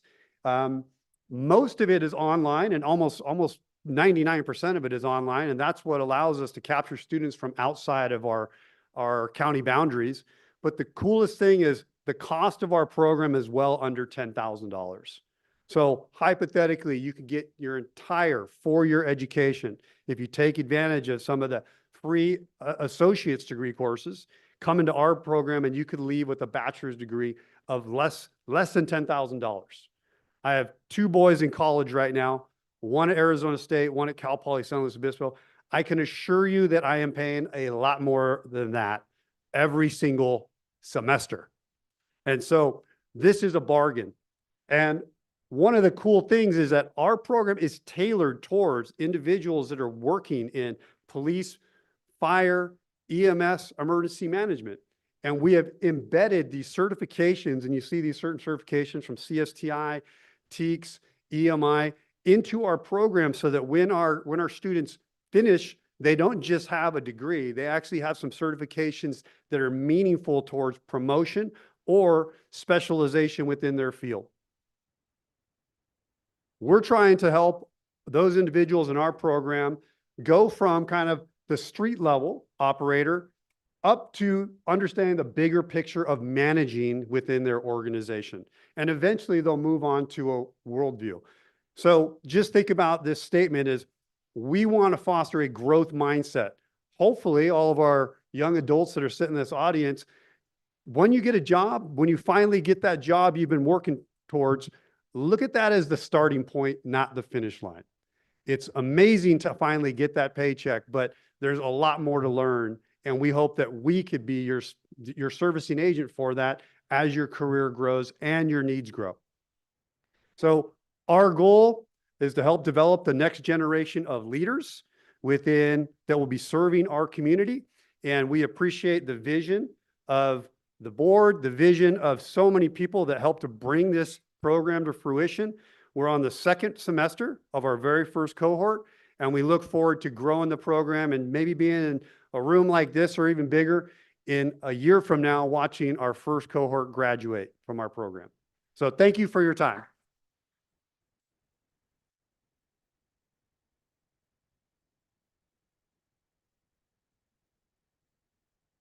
I'm going to go ahead and come up to the next slide. And here's, let's see, oops. Good afternoon. My name is Darren Hall. I'm our Fire Technology Program Director. And I first want to share is that the opportunity you see here at Miramar is you see our student athletes that are all here today. And I share that an investment in the student athletes is an investment in public safety, because many of our student athletes look for our careers because our careers are very much a tactical athlete. So I want to first and foremost thank all of you for coming out in the athletics part of it and also in public safety and talk about our program just a little bit. I'm going to wrap it up though for us. And I'm going to share first is talk about a comment I heard recently from State Fire Training. State Fire Training shared that Miramar's Academy, the Fire Academy and the Fire Program is the most accessible, the most affordable, and the most diverse program in the state system. So I want to tell you about how and why that is the case. When we look at it, at first, it has to do with partnership strengths, listening to the agencies of what they need, and working closely and collaboratively together. For me personally, when I was in your shoes in the academy, there wasn't an academy for us to go to. You either got the lucky ticket at San Diego Fire or you went elsewhere. We had to go outside of San Diego County. That was not an acceptable opportunity for a lot of people. And so many people never got to change, not to get inspired because they couldn't do this because it wasn't accessible in our region. We've come a long way, and I've been here for over 23 years and seen the investment that the board has made in our program, the college leadership has made in the program to see what it is today. And we're very thankful for that. So a very big thank you to all the investment to the program.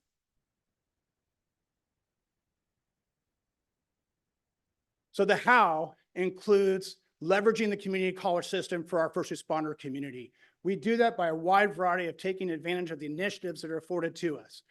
With things such as realigning our degree programs to meet the SCIF funding formula to ensure student success, identify awards throughout all processes of our system. Also, leveraging credit for prior learning to bring back learners who didn't complete an AS degree that want to pursue their bachelor's degree and beyond. Additionally, partnerships with workforce, and the most proud partnership I want to share today with you is a California Opportunity Youth Grant. This grant funds up to $6,000 for students that are our non-traditional students, students that have a Title I graduate of high school, maybe we're in a foster system, maybe been formerly incarcerated, or a wide variety of other scenarios and circumstances that allows them an opportunity to get a $6,000 educational stipend to help support them in their process for our fire academy. It's a pre-apprenticeship tied to getting jobs, and we made mentions of a few students earlier that have had that opportunity. And then next is I want to share a personal story of the why. We talked about the how and the why. So the why and seeing what we have done here at Miramar. Out of high school, I came to the community college system. I was not college bound. I'm a first generation college student. I took the English and math classes back when you got placed, and I placed in the lowest classes in the system, only to fail both my English class and math class. To learn at that system, I didn't have the confidence to learn, and I had a learning disability that was undiscovered until I went to college and wanted to learn, but didn't know how. The community college system changed that trajectory for me and allowed me the opportunity to do that. There's a lot of similar stories such as that in public safety. We have all the grit and the go, but we don't have all the skill sets necessary. The community college system has changed that trajectory for so many of us.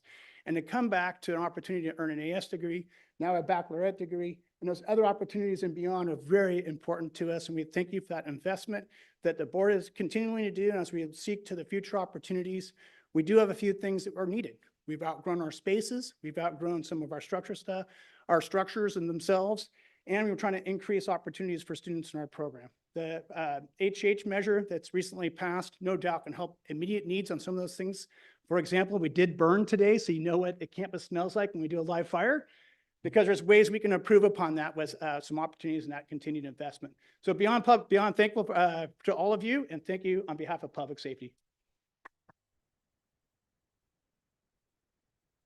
And I'm passing it over to Ms. Shelley.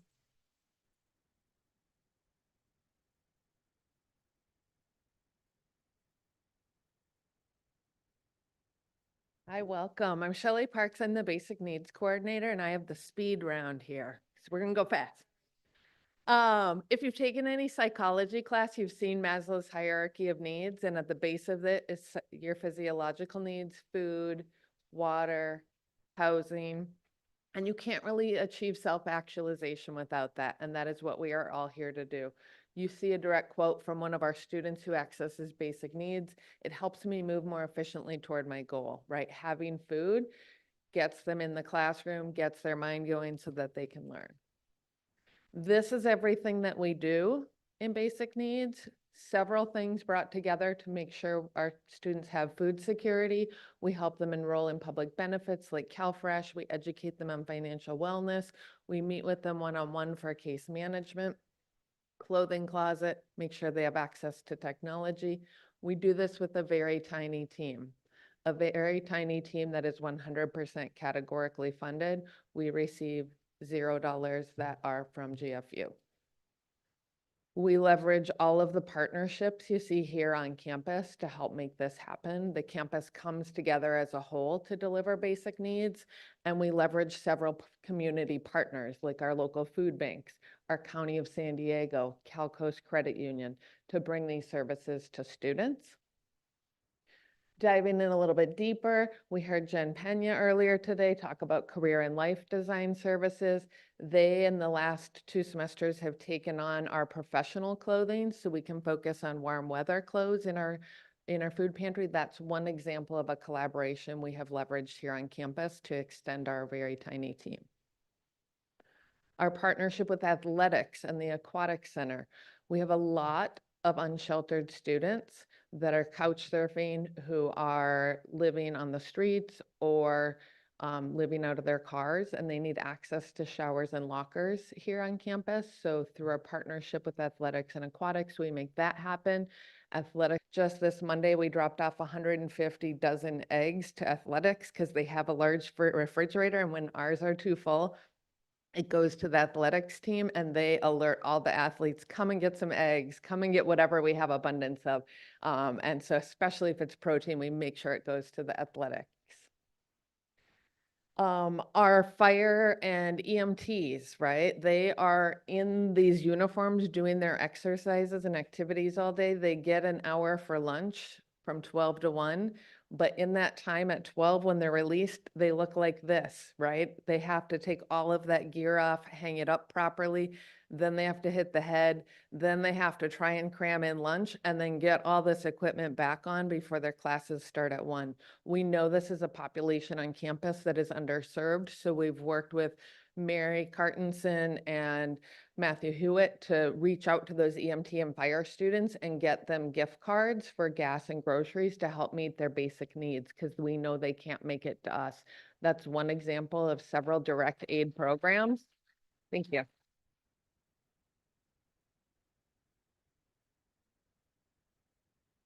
So if any of the board members want to come to the gift card distribution next Monday and Tuesday at noon, it's the highlight of my year. It's awesome. This is our 3rd semester doing it. And just last semester, one student was telling me, I haven't had a day off in a year.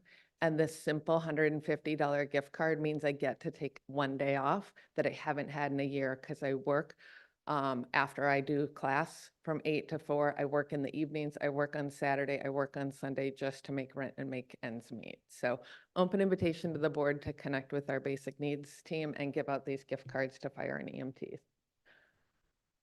Our work is amazing and we do some great things. We've had, again, I said 100% categorical fundings from the state. We've had 3 different categories of funding from our lottery funds, ongoing funds, and then these one-time funds that are coming to an end. We're at the cliff of this, along with a lot of different departments across campus who had some boost money due to COVID. This is coming to an end. After you take away our tiny team of salaries, right? I'm the only full-time person. We have a half-time adjunct counselor and 3 Nances. That total salary is about $249,000 a year for salary and benefits. After you take that away, we are seeing a reduction from what we're spending this year on food, clothing, operations, the direct aid to groups like fire and EMT or LGBTQ, or all of those populations we're reaching that have higher food and housing insecurity. We're seeing about a little less than a third next year. So next year, we're going to be doing less with less, right? We've heard the quote today, we're doing more with less at Miramar. I cannot make food magically appear. I cannot make direct aid magically appear. I cannot help somebody with rent if they're being kicked out of their place or, need to change places and get security deposit help. I can't make that appear with less. So we'll be doing less for students. We'll not be giving gift cards to the fire and EMTs who can't come to our food pantry. It can't continue without the dollars. A great way to supplant that is getting us some staffing for GFUs, right? So that we can use our categorical funding for direct aid to students. Just some large level quotes that our students have said when we take surveys. They really highlight to the Maslow's hierarchy of needs that we started with, right? Affording gas and groceries is that physiological need. Helping reduce stress, right? That sense of safety and security.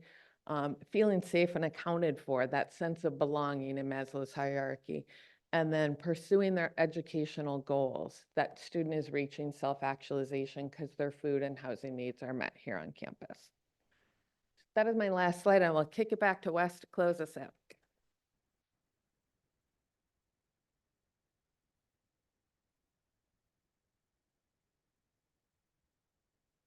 I'm sorry. This ran much longer than was planned. So thank you for your patience. What I hope that comes through is the passion that folks feel for what the work that they're doing here. That runs deep.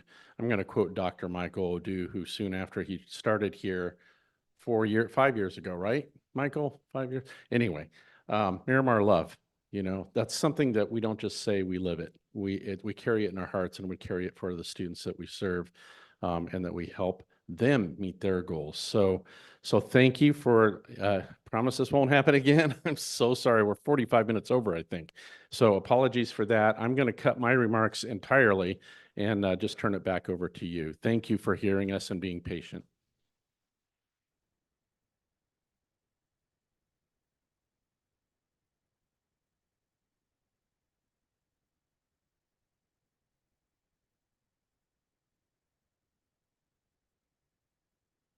Thank you, everybody. President Lundberg, you took my words.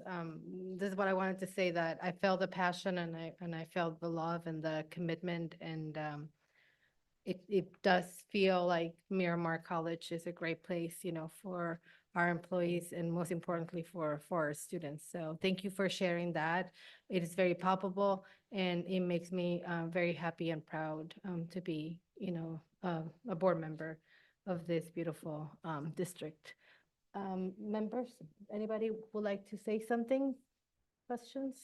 Thank you all for your presentations, and thank you to the students who spoke. I see Wayne and AJ, thank you so much. We appreciate your voices, and it definitely gives us some more insight to the program. And yeah, thank you. Yes, student trustee Ariella. I'll keep my remarks short since we're over time, but I'm very, very proud to be representing Miramar, and I love and support all the students that had a chance to speak today and who are represented today. So thank you to everybody who stood up and shared all the amazing work they've been doing. Thank you. Anyone else? Yes, trustee Milburn. First of all, I appreciate all of you sticking it out and still being here. So I know some of you want to talk to us in public comment. I just have comments on each of the presentations. Dean Pena, are you still here? There you are. So I completely understand that. How did I get here? I ask myself that every time I come and sit in this chair. How did I get here? So always leaving yourself open for what life brings you. And I appreciate the inclusion of the LGBTQ plus community in your presentation. And I would encourage all of the folks that are here about funding advocacy. I'll keep this short, but California is funding using a formula from the 1960s. And the least amount of money goes to the most needed parts of our education system. So the only way we fix that is by stamping our feet and screaming and yelling and talking to our legislators to force them to rethink that how education dollars are spent. Athletics. I remember during the bond, we spent a lot of time trying to find the best wording so that we could fund athletic facilities. I was glad to say that athletics is a science, and we should talk about our community, talk about it to the community in that way. So you'll see a lot in the Prop HH about exercise science. Athletics is an extremely important part of everybody's education. For some people, it's the only way they get an education. So as a former football coach, I appreciate what you had to say. The public safety part, I have a bunch of things here, but I'm just going to do two. One, thank you for saving my life. Not once, not twice, but 3 times. So I've had that experience of needing emergency medical treatment, and best sound that I ever hear when that is, because I managed to stay awake, was the sound of the siren, knowing that you're coming here. So to all of you that are in EMT, all of you firefighters and stuff, I really know what it's like to feel vulnerable and what it's like to see your faces there to help me. So thank you very much. And I want to come and visit. So I'm going to say, let's cut through the red tape, email me, and we'll set that up. So thanks very much. Basic needs, other than the fact that we're spending an enormous amount of time trying to secure outside funding for basic needs, stable outside funding for basic needs. We have a $100 million fundraising goal, and much of that money or some of that money is going to go to make sure that we have a steady stream of funds for basic needs. And speaking as someone who has seen how life-changing those can be when I was a professor at Grossmont College, I can tell you it's very important. If students don't have a safe place to live, they don't have food, they can't pay for gas, we can't expect them to do well in the classroom. And thank you for listening. Thank you, Trustee Milgram. Yes, Trustee Magana. Hi, everyone. Thank you so much for the presentation. I've lived in Mira Mesa for over 50 years. I thought I knew Miramar College. I've been on the fields, I've been to the swimming pool, I've been into the old Quonset huts that used to be here. I've been to the new ones. I knew about the secret little garden or the secret water garden. And I used to come here, play on the tennis courts and see the police academy and firefighters doing their runs, around campus. And I knew where the police academy was, but it was always too far, way over on that side to ever actually go. I think I might have driven past it one time. But I want to say that I don't know Miramar College, and I want to come back, and count on me to come back and to visit. But you did a fantastic job tonight. Thank you. That's right. All right. Yes, so with that, we're gonna finish our Miramar campus meeting. Thank you again to everyone, and now we're gonna take a 5-minute break to start our other part of the agenda. Thank you.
Ready? Okay, we're live? Okay. Welcome back, everybody. We're gonna start with item 4.01, the approval of the minutes. Everyone had a chance to review the minutes. Are there any additions or corrections? Seeing none, the minutes stand approved. Are there any items to remove from the agenda, Chancellor? Remove items 14.04 and 14.05. Okay, thank you. The consent calendar allows the Board of Trustees to vote on a group of items that are routine, standard, non-controversial, or self-explanatory. As always, any items in Section 9 Board Policies and Section 10 New Business will automatically be pulled for discussion, as will Section 16 Information Items. So are there any items to pull for discussion in Section 11?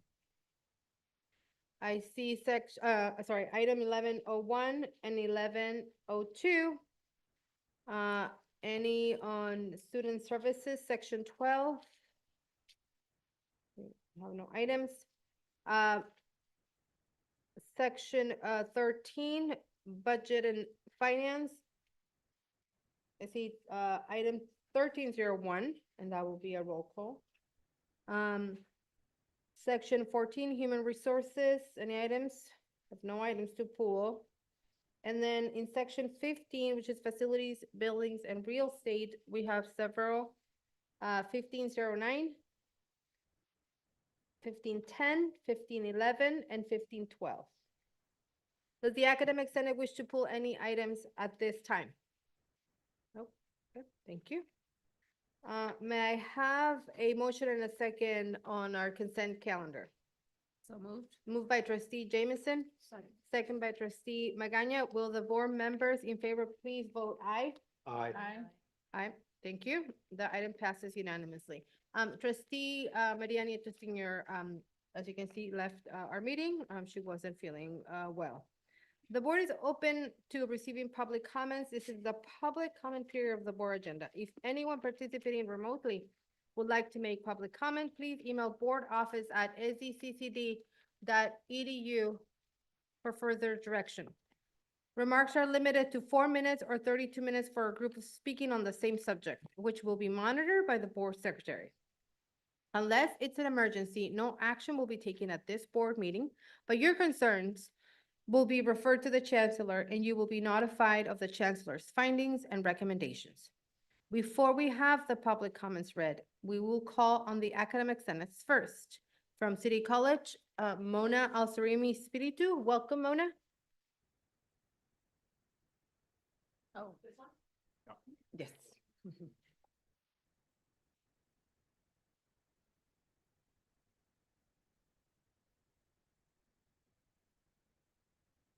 It will be, I think. Should be good now. Okay, good afternoon, actually evening.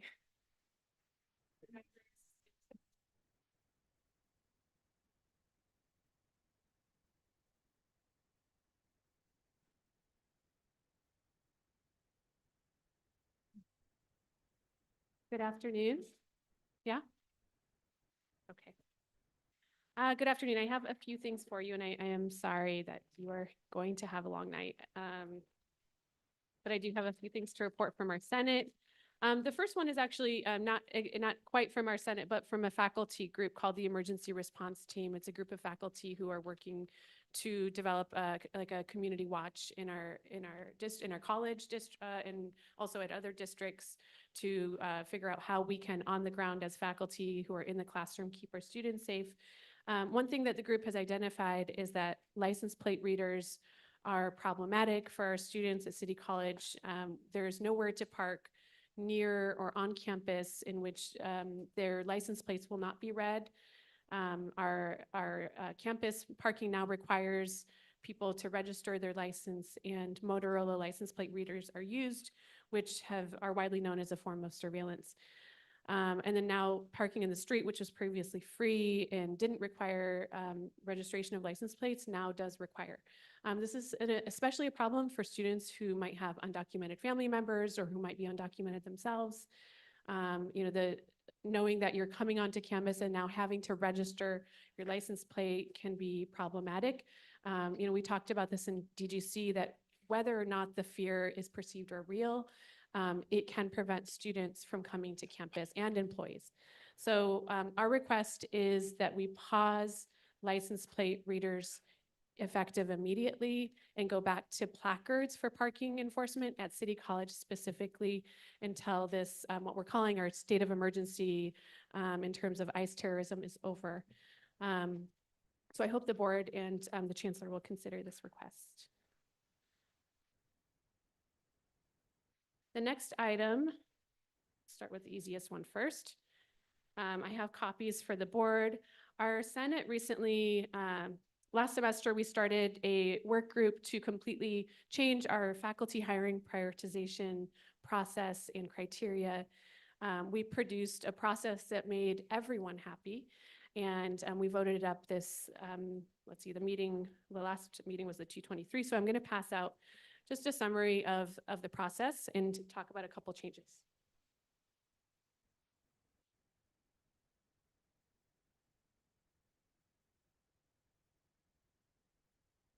The biggest changes you'll see for City College previously, the chair's cabinet, which is 30 to 40 people, were doing the faculty hiring prioritization, and it took up a significant amount of time for chairs and for chair's cabinet. So that was often the focus of chair's cabinet. It was also too many people to have thoughtful conversations about hiring prioritization. So we've reduced the committee to a committee of one faculty member from every school.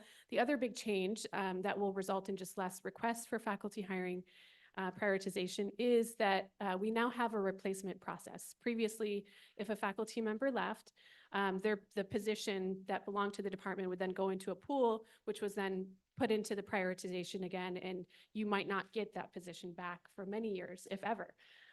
We see this in sustainable agriculture, where they lost their full-time faculty member and the position was not prioritized and they still don't have a full-time faculty member. The same with the humanities. So this process does specify that the departments, as long as they can demonstrate that they have classes for the new faculty to teach, the replacement to teach, that they should be able to generally receive a replacement. So they should be able to hire a new faculty member almost immediately. And in fact, we just had a situation on our campus in which we now are ready to hire a nurse in the student health clinic, and we just lost someone in the cybersecurity department. Normally, those positions would have to go back into faculty hiring prioritization and may not be hired for a while, or they would need to ask for a deviation, which also takes time. This process allowed them to come directly to the Senate and say, we need this position and here's why. We can demonstrate the need, and now they can go right back and hire. So win for everyone. The next item is a resolution that the students wrote. Our ASG, one of our ASG members, Ivani, who is sitting right there, you'll hear from her in a little bit. She is the ASG Public Relations Officer, and they passed this resolution in their ASG and then came to the Academic Senate to ask for us to pass this resolution and sponsor it as faculty. So the students came to our Academic Senate, and I'm going to pass the resolution unanimously, by the way. So I'm going to read the full resolution. And actually, I have copies for you too.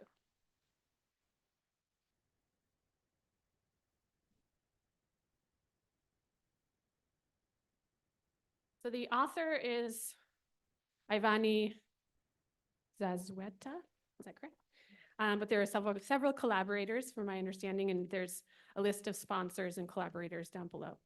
Whereas SDCCD, or San Diego City College's mission statement reads, San Diego City College welcomes and inspires every student to identify and pursue their community, personal, educational, and professional goals. We prioritize accessibility, equity, and social justice through student-centered support services and educational opportunities for global learning. And whereas SDCCD has a duty to create environments that support student inclusivity and ethical engagement, such as showing solidarity with students impacted by humanitarian crisis, and Whereas partnerships with corporate council members such as BAE Systems, General Dynamics, NASCO, Navwar, San Diego Venture Group, and Northrop Grumman that have ties to military actions in regions such as occupied Palestinian territories undermine student morale and show district complicity in human rights violations. And whereas these concerns have been voiced by students with feelings of ethical conflict and alienation across all campuses, and whereas reallocating campus resources and shifting campus partnerships towards local community and humanitarian partnerships would reflect the campus's commitment to humanitarian and student welfare. Resolved that the SDCCD terminates partnerships or contracts with corporations or organizations that fund, are fiscally affiliated with, or provide military equipment to any countries, regions, or organizations that violate international humanitarian law as specified by the UN, including but not limited to committing genocide and engaging in illegal occupation and apartheid. And resolved that the SDCCD support the initiatives for colleges within the SDCCD to partner with companies and organizations that are guided by the UN guiding principles on business and humanitarian rights. And resolved that the SDCCD advocates for all colleges within the district to utilize a transparent review process that allows employees and students to be aware of and participate in future district and college partnerships to selection to verify their goals and values are in alignment with United Nations guiding principles on business and human rights.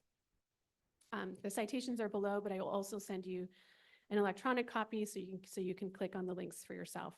The student brought this resolution to a group of faculty who had no idea that corporate council existed and that we have members of a corporate council that like Navwar and General Dynamics and BAE Systems that are complicit in genocide. And it definitely was a shock for our academic senate and to the students, like the SJP students you see who have been doing this work and somehow missed this relationship, which is outlined on our district's website. So I want to recognize the students who did this work. And I call this an A paper.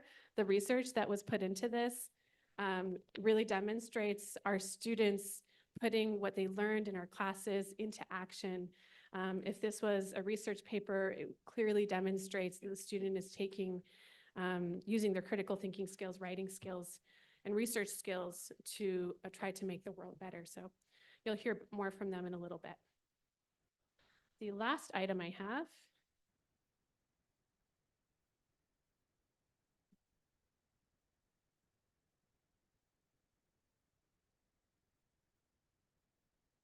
so this item is related to our Senate and our union.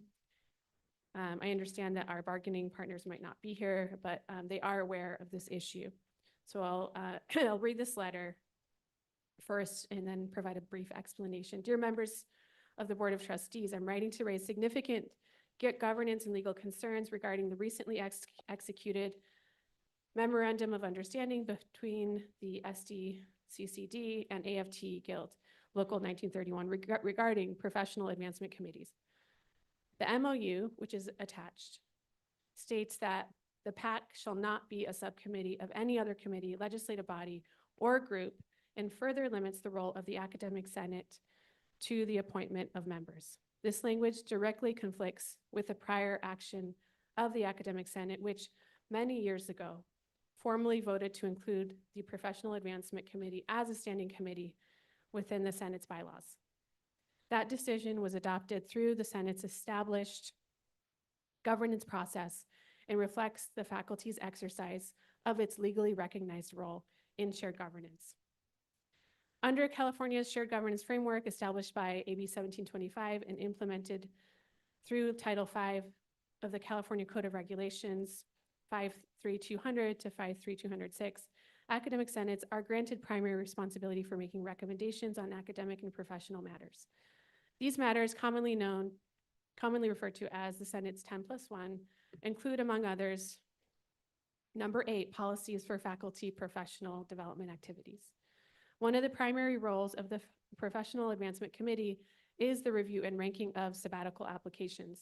Sabbatical leave is fundamentally a faculty professional development activity and therefore falls squarely within the scope of academic and professional matters identified in the 10+1. At the same time, sabbatical is an area where responsibilities intersect with provisions in the CBA. Recognizing this overlap, the Academic Senate has been actively working to collaborate with PAC in a manner consistent with the CBA to ensure that sabbatical review processes reflect faculty expertise, transparent governance, and the Senate's responsibility under Title V. The EERA, which governs collective bargaining in the California public education, also explicitly recognizes and protects the role of academic senates. Government Code 3540 states that collective bargaining shall not restrict, limit, or prohibit the full exercise of the functions of any academic senate or faculty council to represent faculty in making recommendations to the administration and governing board with respect to district policies on academic and professional matters. While collective bargaining agreements and related MOUs are an essential tool for addressing working conditions, they operate within and cannot override the statutory shared governance framework established by the Ed Code and implemented through Title V. For this reason, the agreements developed through collective bargaining should function in harmony with this governance responsibilities assigned to the academic senates when matters involve 10+1. By declaring that PAC cannot be a committee or subcommittee of any other governance body, and by limiting the Senate's role solely to appointing members, the MOU effectively removes the committee from the Senate's governance structure and from any formal reporting relationship within the college governance framework. This raises several concerns.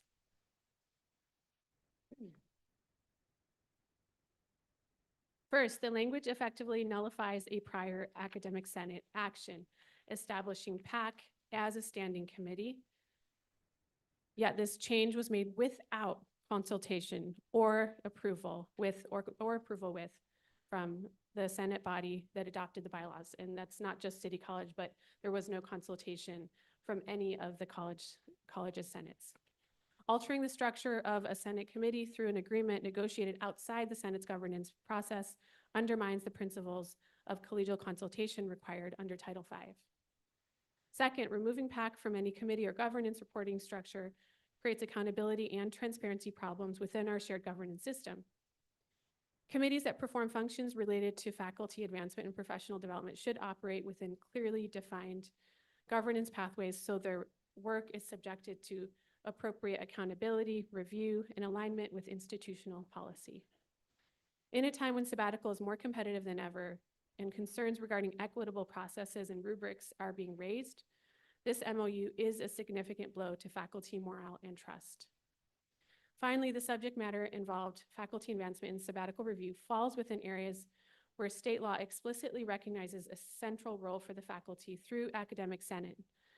The current language therefore risks creating unintended conflicts with the shared governance framework under California law and recognized in accreditation standards. Addressing these concerns proactively would help ensure that district policies remain aligned with Title V, maintain clear lines of governance, accountability, and preserve the collaborative relationship among the district, the union, and the academic senate. The Academic Senate has been working in good faith to collaborate with the Professional Advancement Committee, particularly in areas such as sabbatical review, where faculty expertise and Senate responsibility intersect. It is my hope that the district will engage with the Senate leadership to revisit the governance implications of this MOU and work towards a structure that respects faculty governance, complies with state law, and supports transparent institutional processes. There are several attachments here for you. So I want to just briefly give you a little bit of context. This came up, our collaboration with the PAC committee came up because our sabbatical process has become exceedingly competitive. We are typically given roughly 6 sabbaticals, and they get almost twice that amount. So, what we've seen lately is that faculty are sometimes denied the right to, sorry, the privilege to take their sabbatical 2 or 3 times in a row before even getting a sabbatical. And sometimes at some point they give up along that road. One of our senators shared that in his 30 years of teaching, he applied for sabbatical once, but he didn't get his sabbatical until the 3rd time. So he had been faculty for 30 years before he applied for sabbatical, and he was denied twice. And for me, that was a clear sign that like the process needs to be revised. And that's what I keep hearing from faculty, both in and out of Senate, is the process needs to be addressed. So in the process of looking at sabbatical, we were effectively cut out of the discussion. And now there is no real way for us to impact positive change in that area. You know, the other thing I need to add is just an acknowledgement that I do understand that AFT works very closely with the district and the board, and that it is ultimately the board's decision. The way some of these things work weigh heavily on the board. And that also our AFT has helped elect the board. So there is a strong positive relationship, and I appreciate that and I acknowledge it. But I also think that it's really important that we hold ourselves accountable when things like this happen. I know loyalty is really important to our union. It's important to our institution, but I think that accountability and equity in this case is more important than loyalty. So I hope we take a really close look at this. I actually was, as you all know, I've been discussing this and emailing about this and trying to find solutions, and I was ready to give up until I did have a talk with our ASCCC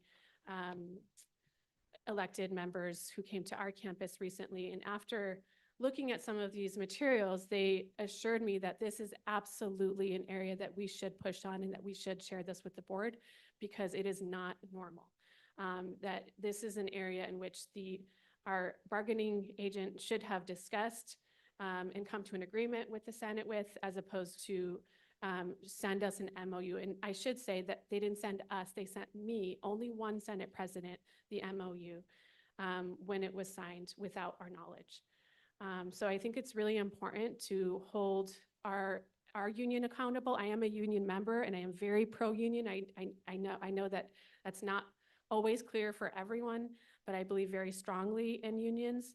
Last semester, we brought Chris Smalls, who is, you know, the founder of the Amazon Labor Union, is extremely pro-union, but he is also pro holding our unions accountable. As a rank and file member, I feel it's especially important for our board to get behind this too. And that's all I have for you today. Thank you. Thank you. And now we go to Mary Wynn from Mesa College, please. Welcome. Thank you. Good evening. First of all, I want to say thank you to the Miramar campus. These presentations were wonderful. I can really sense the passion too, and the student spirit here is magical. You really can feel the Miramar love, and I'm just terribly impressed by it. So thank you. Another thing I heard in the presentations today was having to do with less, and I'll say something about that a bit later. But as I frequently do, I want to start with highlighting a few of the good things going on at Mesa. And so here it is. Beginning March 23rd and running through April 25th, the Mesa Art Gallery will have a new exhibit entitled Cartographies of Lost Parallel Cities, featuring the works of Monica Areola and Jackie Castillo.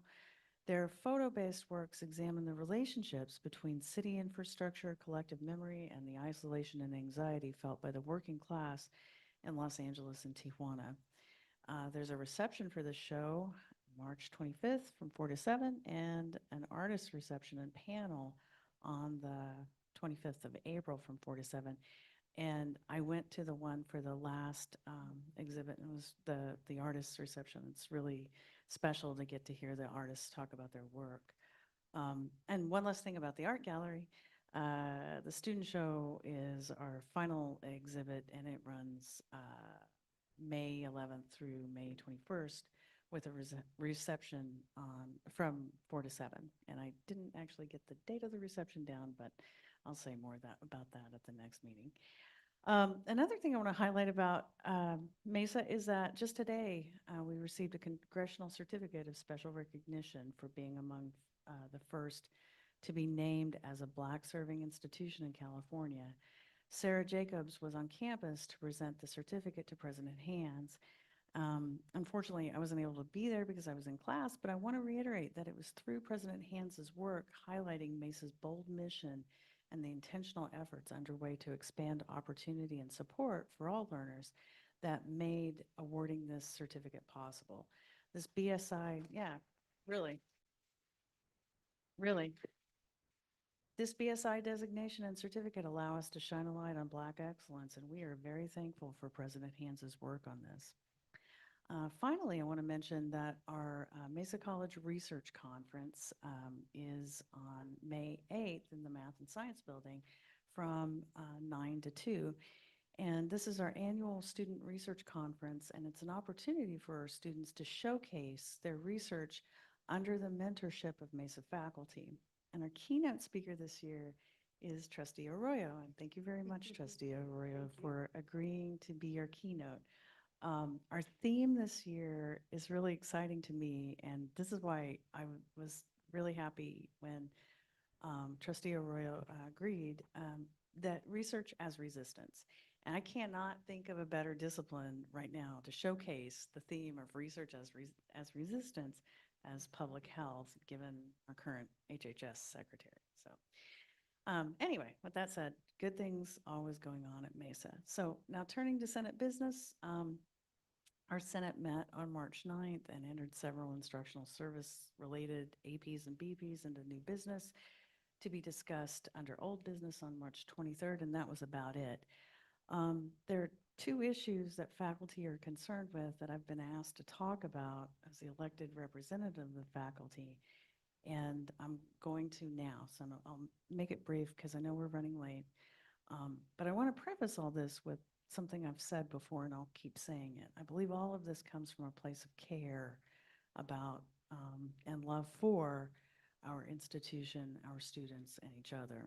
And so here it is. The first thing I've been asked to talk about, and this comes from the chairs, is work creep. This phenomenon, work creep, is a common thing I hear. And just today I had a conversation with a chair of a department who explained how overwhelmed she is as chair with the new procedures involving ordering common supplies. And this is something I'm hearing from all the chairs. We just had a committee of chairs meeting yesterday, and this is something that came up that it seemed like all the chairs had concerns over. Over the course of the last year, the decision was made to shift ordering for common office supplies from a centralized location to individual departments. And we were informed about this shift after we inquired about it with our Vice President of Administrative Services. This new model was labeled a limited services model in a subsequent presentation at our President's Cabinet meeting. And this decision was made, it seems like anyway, without faculty input, and many faculty think this not only shifts the work of ordering and maintaining supplies to faculty, it shifts the work to classified professionals. And this work is not insignificant, and faculty have pointed out that this model seems to be more costly for the institution because individual departments are paying for smaller orders and individual shipping costs rather than larger bulk orders, which would get a bulk discount and discount on shipping. And this is just one example of work creep that our faculty think is happening right now.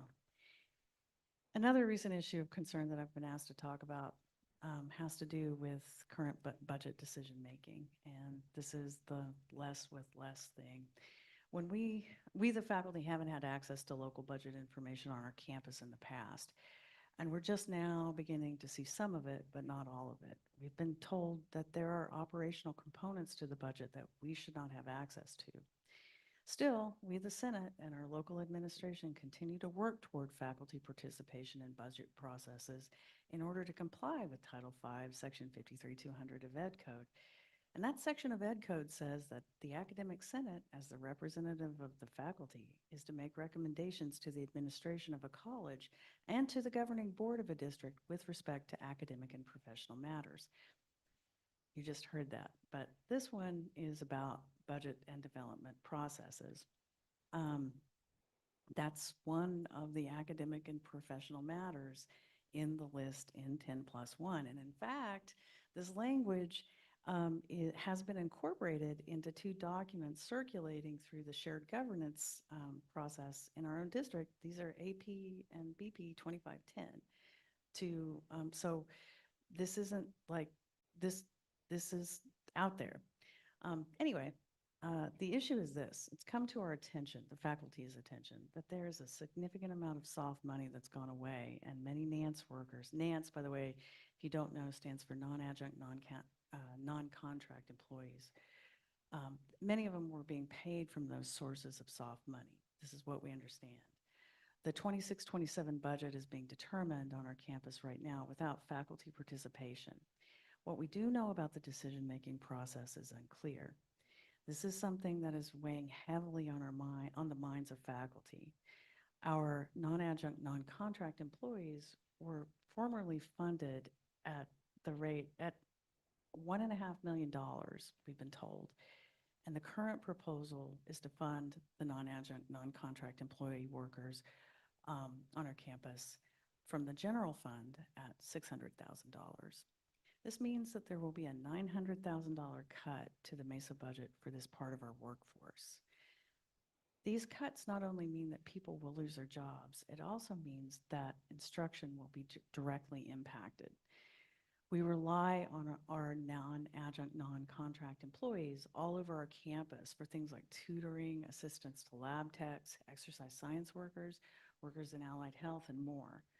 We, the faculty, are concerned about how these cuts will impact not only how we teach our classes, but also the number of classes themselves, the success rates of courses, the ability to offer critical supports for first-year transfer level math and science courses, and more.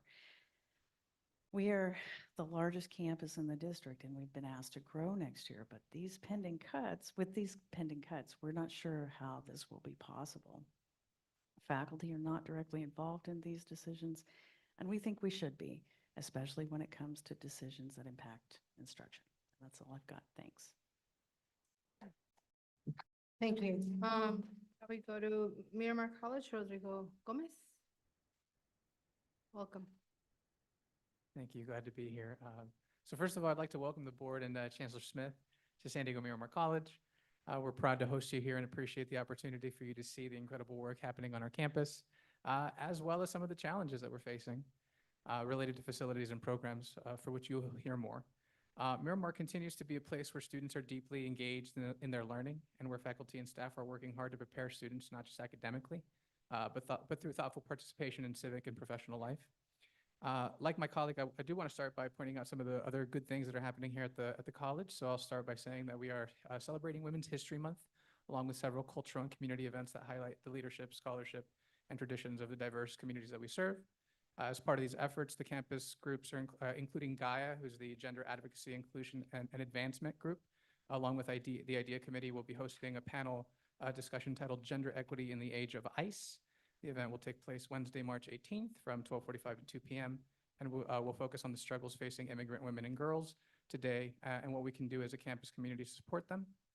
In addition, Miramar will host the second annual 2026 Youth and Social Powwow on Saturday, March 21st at Hourglass Community Field, organized by the Miramar College Lead Office, once again, in collaboration with San Diego Unified School District Title VI and Johnson O'Malley Indian Education Program. Powwows are vibrant cultural gatherings that celebrate Native American traditions through dance, music, and art. This event welcomes students, faculty, staff, and community members to come together in celebration. I also want to briefly acknowledge some exciting news shared at the last board meeting with President Wes Lumberg. The Miramar College has been selected to join the Puente Project. Pending final approval, Puente is a nationally recognized program that supports underrepresented students in transferring to four-year universities through a combination of writing instruction, counseling, and mentorship. Miramar will begin preparing its first cohorts of students for fall 2026 launch, joining our sister colleges in offering this important pathway to student success.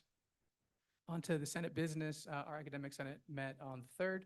And we have several issues that we've brought to the attention of the board before. It's very similar. We have safety on campus as a main concern, remains an ongoing focus. Faculty have shared concerns about the broader national climate, how it may impact students as well as faculty, their sense of safety and belonging, particularly in relation to immigration enforcement, the experiences of our undocumented and immigrant students.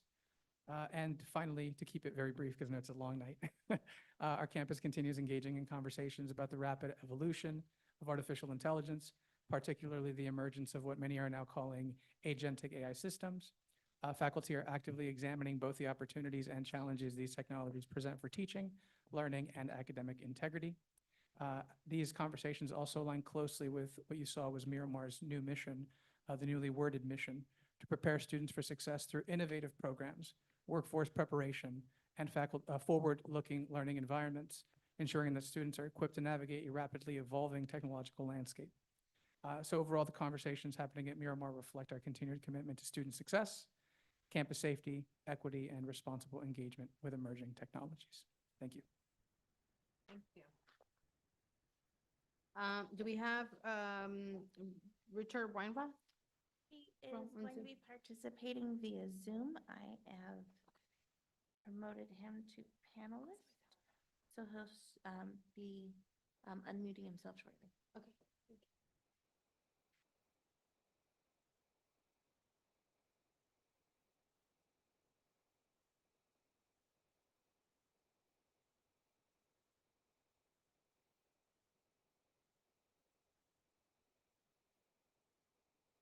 Hi, good evening. Sorry, it took a while for somehow the Zoom to bring me back in. So I'd like to first start by thanking Miramar College for your presentation. I really connect with the strong focus on Miramar's career services. And there's something that was said by Dean Jin Penna about the imposter syndrome. It's so important, especially for our continuing ed students, to really recognize that they have a partner here at Miramar and at the credits to move forward, because so many of them have been told that they don't deserve to move forward. So we really appreciate hearing the recognition that our students have to be reminded that they are important and they do have the support to move forward. And I also want to say that hearing the great work that's being done at Miramar is just exciting, and the opportunities for the firefighters, for the incredible salary, for the great support, and of course the baccalaureate program. It's all amazing work. I'm going to cede the rest of my time back to the board because we're already at almost 6:45, and I just feel that the board would like to go home this evening. So thank you very much. Thank you, Richard. Now we go to classified senates. Yes. Hi.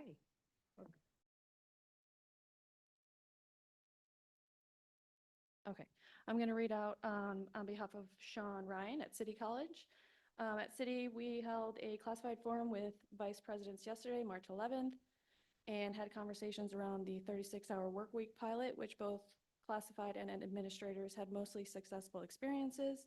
Some programs with athletics and facilities still had a need to support longer schedules, evening and weekend events. So that was from Sean. I did not get anything from Ayana or Esther. And for Miramar, I'm going to keep it short because we did go over, and I'm so sorry. I do plan that whole presentation, but people get up here and they want to talk. But I just hope you felt the Miramar love, and I hope that you know that our classified professionals are just as dedicated and committed to Miramar and the work that we do. And I don't mean to sound like I'm crying because I'm not about to cry. It's just I'm nervous, I guess. So I just want to make sure that comes through. We're working really hard. We do a lot with less in the Senate as well. We have a very small stipend that is provided by AFT. It is not enough to cover the work and the amount of meetings that we are in. But we continue on. We're setting up a charitable fund agreement with the foundation so we can fundraise in partnership with them. We have a full body that's participating. I'm very proud of that because there's a lot of work to keep those positions filled. And we're looking forward to sending a team for the first time to the Classified Leadership Institute in June. Thank you for funding, Chancellor. Thank you for funding, Wes. And we're sending a team to the Southern Gathering of the Senates, which is hosted at Mesa College. And as I said, it would be really sad if we didn't go because it's at Mesa College. And yeah, we're planning our Classified Service Awards and Carnival for June 10th as well. So we will see you all there. Thank you. Thank you. Okay, and now we're gonna call anyone who has filled out a comment card. Amanda? The first commenter is Monica Romero.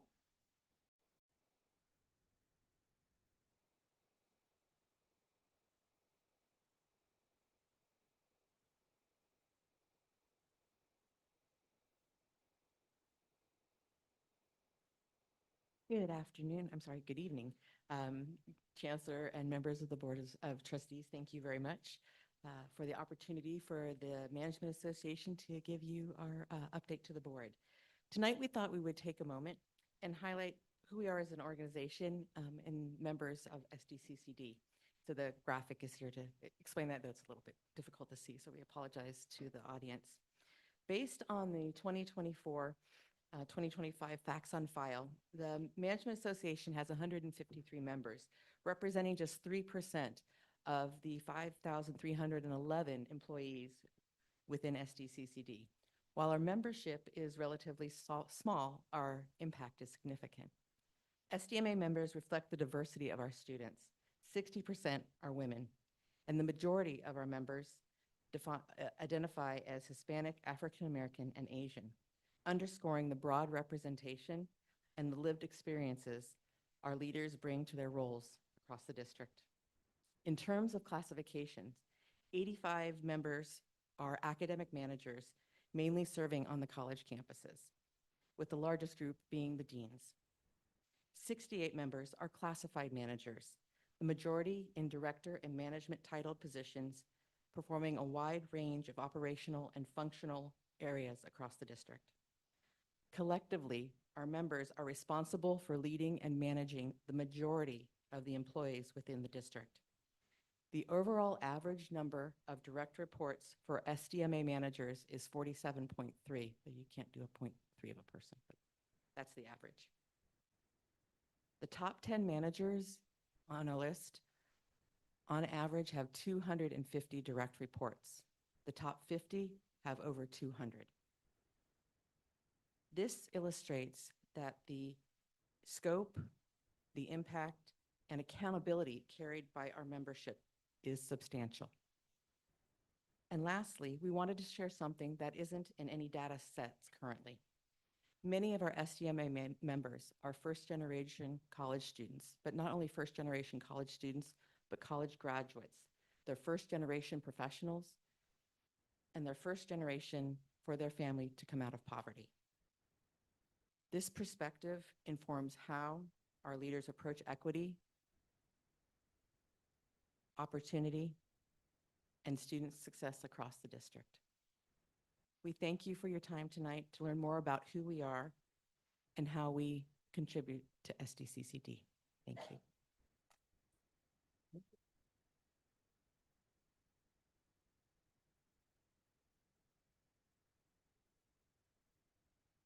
Our next speaker is Grant Guillemard.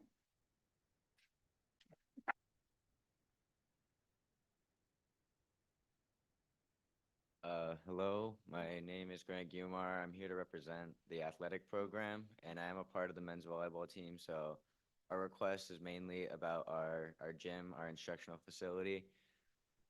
So starting out, we are the only community college in San Diego to share all of our facilities with the city, and knowing we do just have a big curtain that separates the gym from city side, and that has become a problem.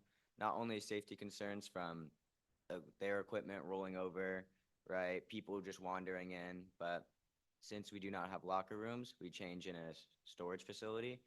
So we have had kids wander into the storage facility while the teams are actively changing, and that is a problem for a lot of reasons. Also, just making the team uncomfortable because there has been other people that have just wandered in, and we've had problems having them leave so the teams can change.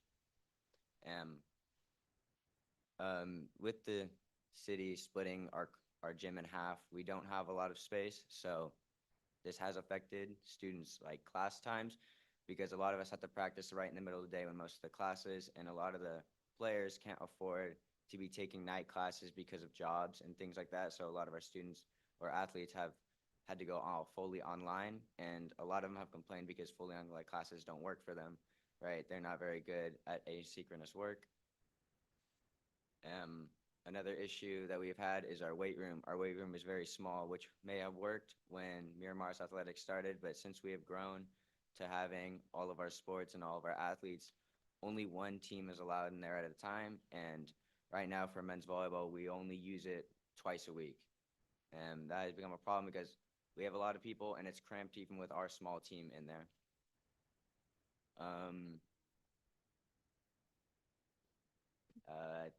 I think that's all I have, right? Thank you for listening. Your time is appreciated for you guys staying so late. All right, thank you.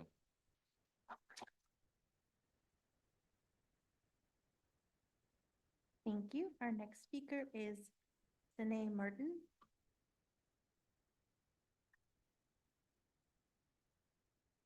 Everyone, I just wanted to say thank you to the board and the chancellor for being here. I'm Hope Hess. I'm filling in for Sanaa Martin.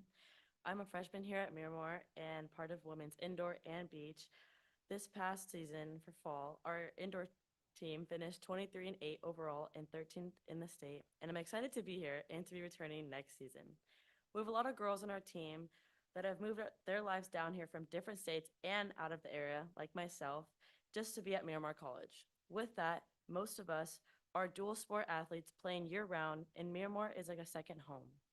As athletes, we spend most of our days on campus between classes, practices, games, and have to do our study hall hours.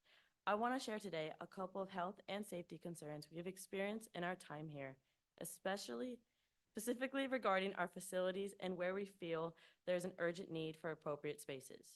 Right now, our locker room space for indoor volleyball is a storage room, and for beach volleyball, we don't have one. We only have a public restroom, which is shared with the general public, and oftentimes, due to joint use facilities, we sometimes even experience unhoused people sleeping in and around our storage space and restrooms.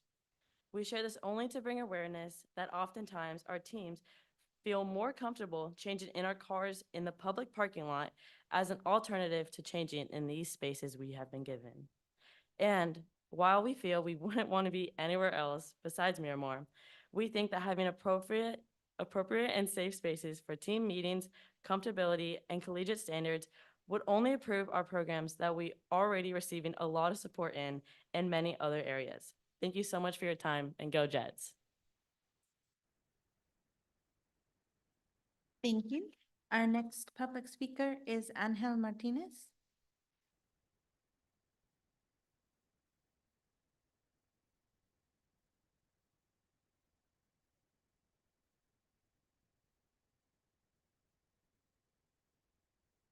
Hello, good afternoon, everyone. I just want to thank everyone for coming here today. It's my first time here at Miramar College, so thank you for letting me share this space with you. My name is Angel Martinez. I am studying graphic design at City College, and I'm representing Mecha and the first mariachi club in San Diego City College history.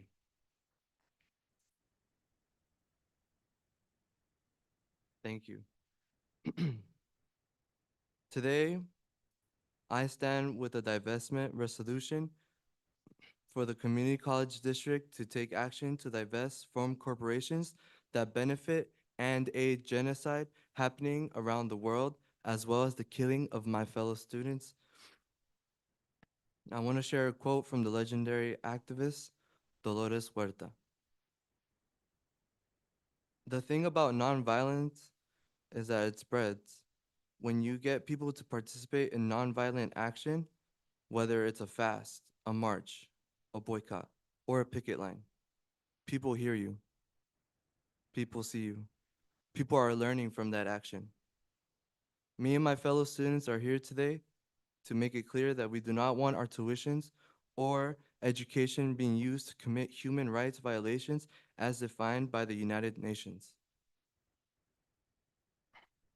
If you were not aware, it has been confirmed that on February 28th, during the opening hours of the assault on Iran, a United States Tomahawk missile, which cost around 3.6 million apiece, struck a girls' school in southern Iran, killing more than 170 people, most of them schoolgirls.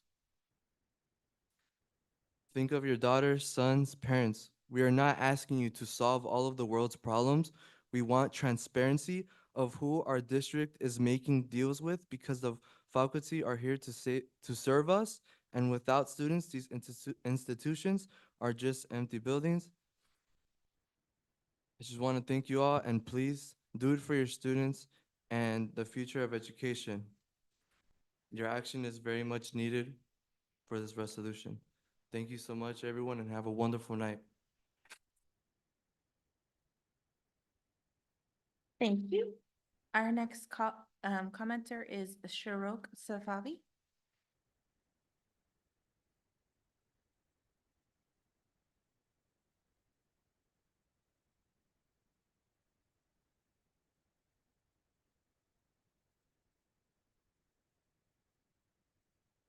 Good evening.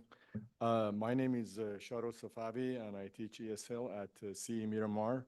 I am here to express my support for Dean Bita Bookman, who has been the subject of harassment and retaliation by certain ESL faculty members and leaders in shared governance.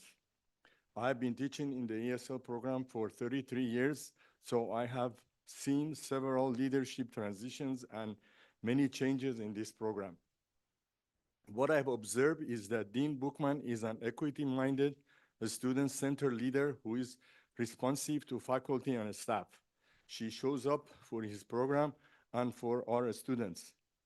Over the decades, I have also witnessed patterns of preferential treatment under previous leadership, where certain individuals receive opportunities based on personal relationships rather than transparent processes.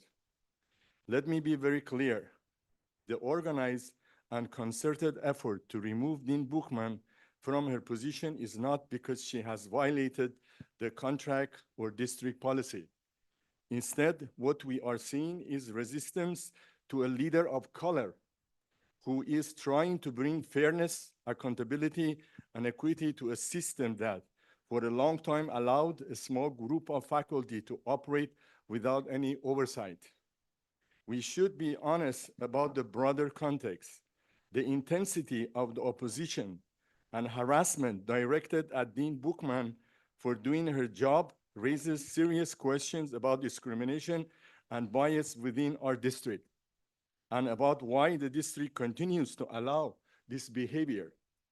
After 33 years in this college, I care deeply about its integrity and about the students we serve.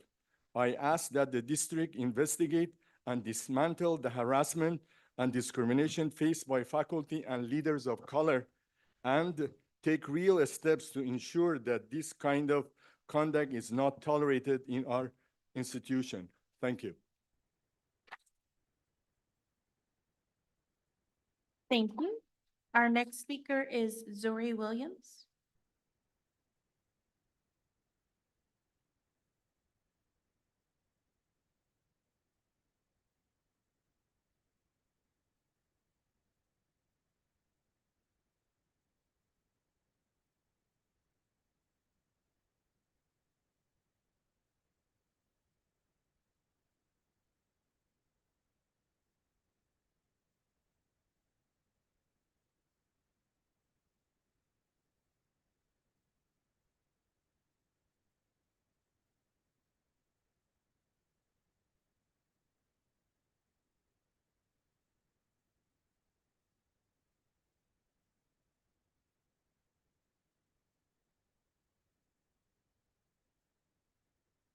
Good evening, everyone. Thank you so much for allowing me to speak. Thank you to the board. Thank you to Miramar College. The presentation was beautiful. My name is Zuri Williams, and I serve as a job developer working across several continuing education campuses. Although my work takes me to multiple sites, I'm primarily based at Mid-City, where Dr. Bookman serves as the site dean. The majority of the students I support are enrolled in ESL courses, which gives me the opportunity to work closely with ESL faculty. Across my daily interactions, one message has been consistent. Faculty express appreciation for the dean's leadership and the progress she has achieved in a relatively short period of time. However, I have also heard from faculty who feel pressured to express views that do not reflect their true experiences. Some have described feeling afraid to speak openly when their perspective is from that of faculty leadership. This concerns me deeply because it suggests that not all voices feel safe or supported in contributing to an honest and transparent dialogue. Several faculty members have provided me with written statements, and with their permission, I would like to read some on their behalf and submit them to the board for the record. Thank you for your time.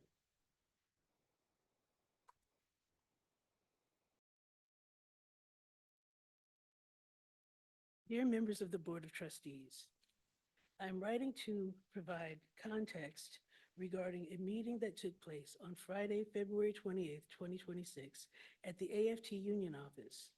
The meeting was organized by the AFT President with Jim Mailer and attended by San Diego College of Continuing Education President Dr. Tina King and Vice President of Instruction Dr. Omai. At the opening of the meeting, it was framed as an opportunity for faculty to present complaints and concerns regarding the Dean of ESL at SDCCE. As a union member and faculty leader, I attended because I believe strongly in the importance of faculty voice and shared governance. At the same time, I believe it is important that district leadership and the board receives an accurate understanding of what occurred during the meeting. Approximately 40 faculty members were present.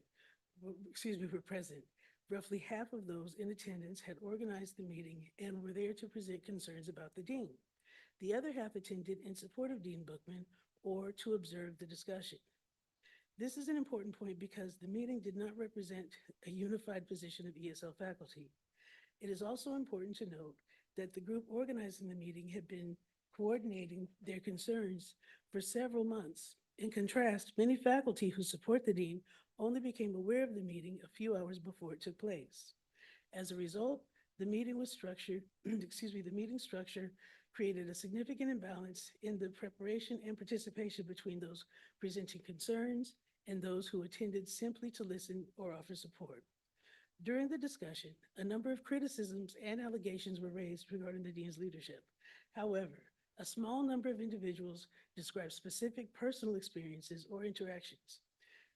The majority of the statements made were general concerns or talking points that were repeated by multiple speakers, were not accompanied by concrete examples or supporting evidence. In several instances, I was personally present for the situations being referenced. Based on my firsthand knowledge, some of the descriptions presented during the meeting appeared to be taken out of context or characterized in ways that did not accurately reflect the circumstances in which the decisions were made. From my experience working with the program, many of Dean Bookman's actions and decisions have been guided by an emphasis on equity, the long-term stability and growth of the ESL program, and the need to ensure that the program remains aligned with accreditation standards and Title V compliance requirements. Thank you.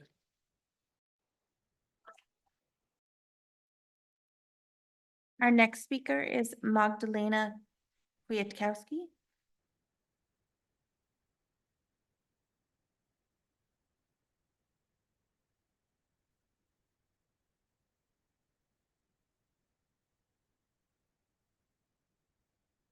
Good evening, and thank you for the opportunity to speak to you tonight. I am Dr. Magdalena Kwiatkowski, Associate Professor in the Department of ESL at the College of Continuing Education. I've been with the district since 1999. I've been an assistant program chair at several campuses, and currently I'm also serving in the position of the WIOA Grant Coordinator. I'm here to express my concerns about the ongoing attempt to remove our new dean and how it has been handled. The dean, Dr. Bookman, has been tasked with implementing a major change in the program, which is meant to bring the program into compliance with state regulations. This is affecting faculty assignments and causing a reaction. Dr. Bookman is implementing the changes with great sensitivity, to the needs of the students, staff, and faculty. I have observed nothing but strong professional skills, goodwill, and personal integrity on her part. In this difficult task, she needs support. Instead, the situation was allowed to unfold to the point where a small group of disgruntled faculty, using the positions in the Academic Senate and the platform of the AFT, are organizing clandestine meetings to remove the dean. This is not the due process to express a grievance. This is a way to usurp institutional power to carry out self-will. So how did we get to this point? Our institution has a long history of standing up for the underprivileged. For the first time in the history of the ESL program, we have a former ESL student in the position of the dean. One would think that all ESL faculty should be proud and happy that their work is really making a change in the society. But apparently, it is causing a lot of discomfort. Instead of being recognized for her accomplishments, Dr. Bookman is being reframed as incompetent. Her decisions are called pedagogically unsound. I have only seen the sound ones. She's accused of aggressive behavior in what has probably been the most aggressive organized personal attack in the history of our department. Keep in mind, no faculty has suffered any real harm at the hands of the dean. All we are hearing is theatrics. We still have hate, the hate is not signs on our campuses. Yet this campaign was allowed to roll out to this embarrassing point. This needs to stop, or we are becoming a caricature of what we have been working so hard for. Thank you for your service, and thank you for your attention. Thank you. Our next speaker is Ildefonso Carrillo.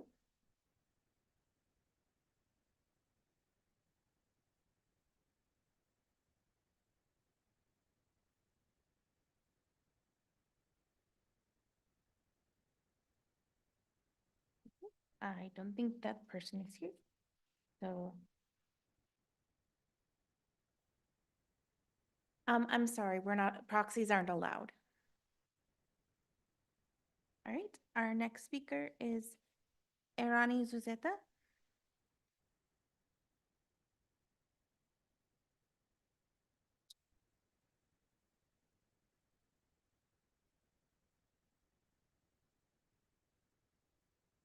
Good evening.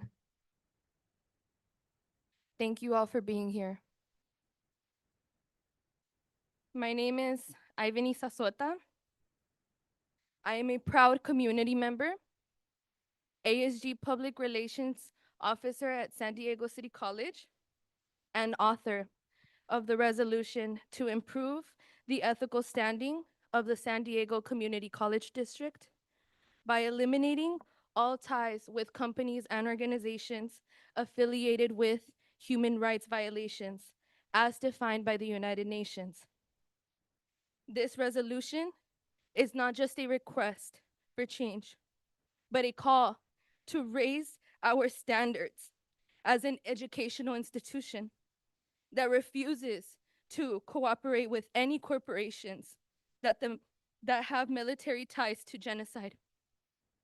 I plead that you take action on this resolution and lead by example for other districts to follow. Thank you. Thank you. Our next speaker is Danny Arozo.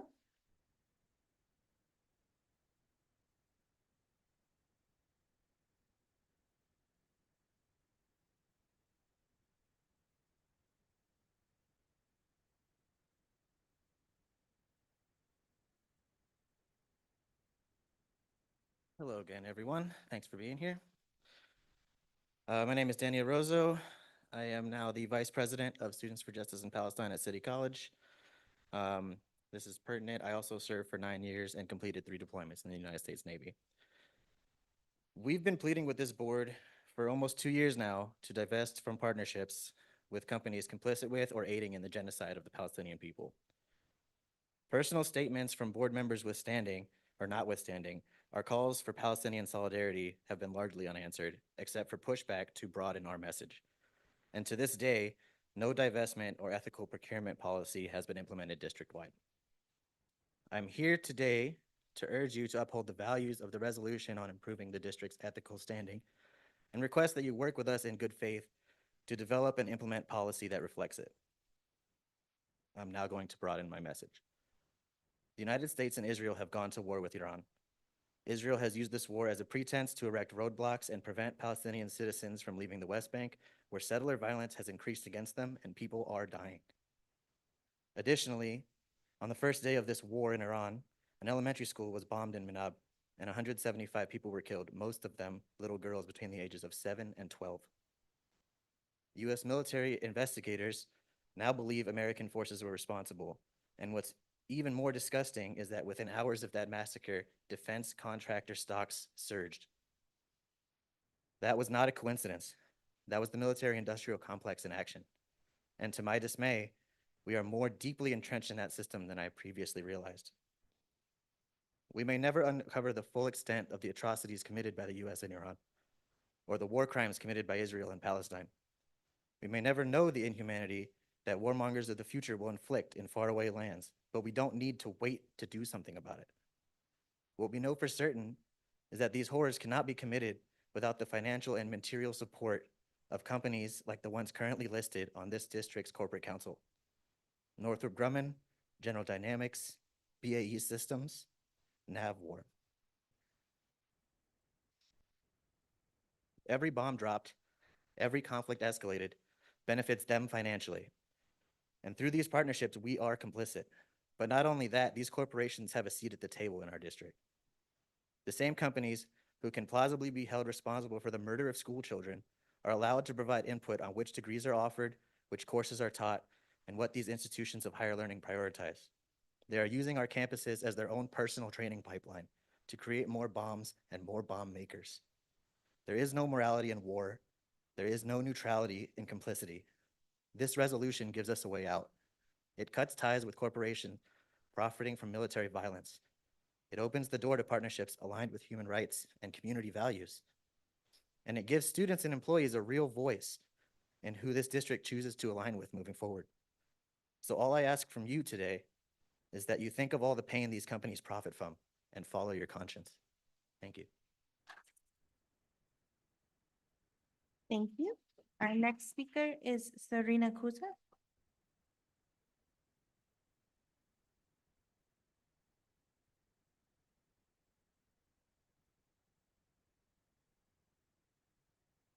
Buenas noches at this point, everyone. My name is Serena Kuza. I'm here today with SJP, as most of you know. I'm speaking in support of the resolution on improving the ethical standing of SDCCD by eliminating ties with the companies affiliated with the human rights violations as defined by the UN. This resolution reflects concerns raised by students across our district who want our institution's partnerships to reflect the values we claim to uphold. Much like our past demands, right? Students for Justice in Palestine encourages you to consider the strong campus and community support for this effort as we continue advancing our ethical partnership policy, hopefully with you all. And the mission of San Diego City College states that we prioritize accessibility, equity, and social justice. When our institution publicly commits to these values, it is reasonable for students to ask whether our institutional partnerships align with them. Currently, the district maintains relationships with corporate council members, as our VP has mentioned, and those companies' work has documented ties to military operations, which are connected to human rights genocides, right? Not just concerns and conflicts, but genocides. Students are not asking this institution to solve global conflicts here. As we've mentioned in the past, we're asking that the district evaluate whether its partnerships align with internationally recognized human rights principles included in the UN guiding principles. This resolution proposes concrete steps forward. It calls for the district to review and reconsider partnerships with corporations affiliated with human rights violations and to create a transparent process that includes student and faculty participation in evaluating future partnerships. Students have a formal role in governance under California Title V, which requires that students have the opportunity to participate effectively in policies that significantly affect them. This definitely affects us. I want to also mention the work that SJP is doing with the Emergency Response Committee, as our Academic Senate President has mentioned earlier. We are preparing should ICE enter our campus, should invade our campus of sanctuary status. And I highly encourage everyone to come out to our meetings, which happen on Fridays, and trainings as well, and sign up for our Alert SDCCD chat in preparation for that. Okay, channeling full human here. I want to end by reminding us all that I think this is a time that we are all trying to figure out how exactly to navigate our daily lives. Nothing about what we are experiencing is anything close to normal. So I'm just speaking from the spirit here when I say that these things actually do matter. And I know it sounds like a lot of words coming at you all. We're not here to simply get a goal achieved or cause good trouble. We're here because there are human lives that are being impacted and taken. As we speak, people are getting bombs dropped on them, not only in Palestine and Gaza, but as well as Iran, Lebanon, and who's to say that we are not next? During a time when our country is acting as a lapdog to Israel's master-like actions, when they are intentionally starving Cuba and targeting Venezuela and Ecuador. These things are all connected, just like our collective energy. Policy change is how we can change those things little by little, but more importantly, get back to our humanity as people who put shared emotions at the forefront of our shared existence. Thank you. Our next speaker is Gray Fairley.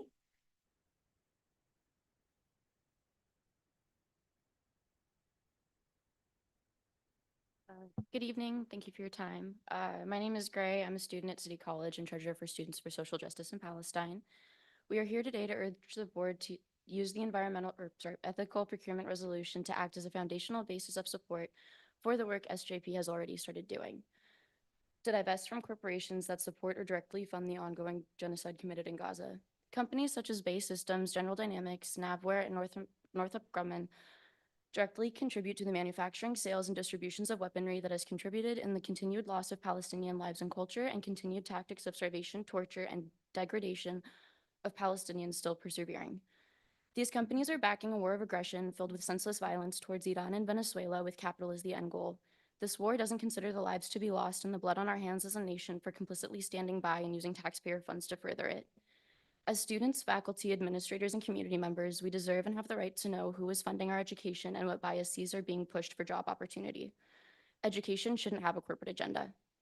As a student, I chose to pursue my education to better myself so I could do something for my community. Being a social justice campus so close to the border, I felt confident in continuing my education at City and within this district because of the pride it takes in challenging adversity and providing opportunities to those who may not have the same access to privilege. By partnering with these corporations through the corporate council, not only does it contradict the morals and values this district prides itself on, it creates an unsafe and unwelcoming environment to those who are impacted by ongoing global and local tragedies caused by said companies. As a student who needs certain resources in order to be able to be a successful student, it's disappointing and somewhat embarrassing to have these affiliations. We shame institutions like ICE and Border Patrol for using cash grab tactics to convince people struggling to join them. Why is it any different when a collegiate institution does it?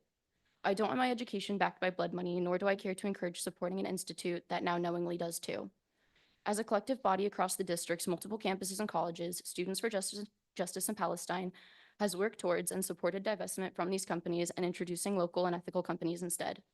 At City College specifically, we've pushed for divestment from Starbucks on campus and are in the process of contacting and hopefully contracting a local business in its place. As of this past Monday, Ivani's resolution for ethical procurement policy was unanimously passed amongst City's academic senate. We are also working to create a digital privacy and divestment resolution to further protect individuals from non-consensual and harmful data sharing and the invasion of privacy in the digital space we currently exist in.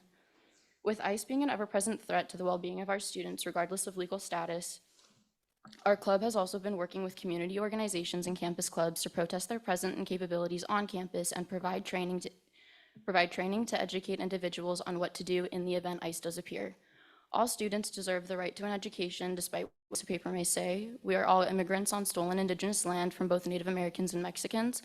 It is imperative as the Board of Trustees that you do your part to ensure that not only our current students are safe and protected, With that, future staff, faculty, students, and citizens of San Diego have these same protections provided to them as well. Thank you for your time. Thank you. Our next speaker is Cora Hua.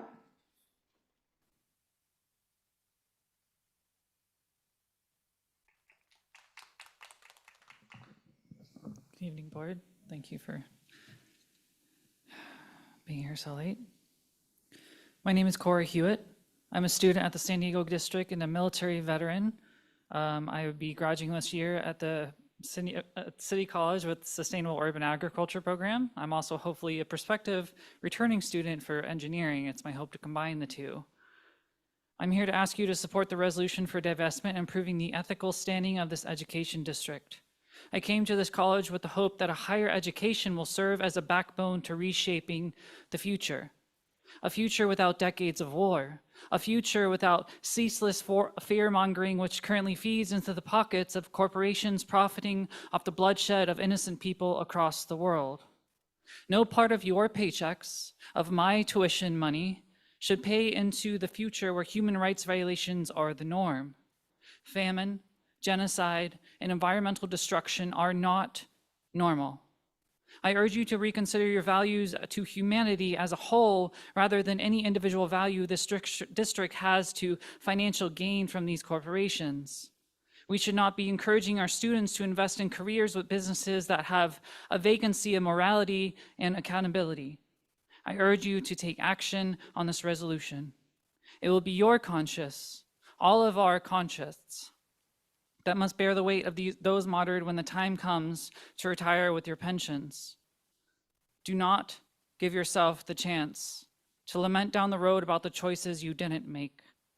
Make the choice now. Divest, please. Thank you. Thank you. Our next speaker is Marco Guajardo.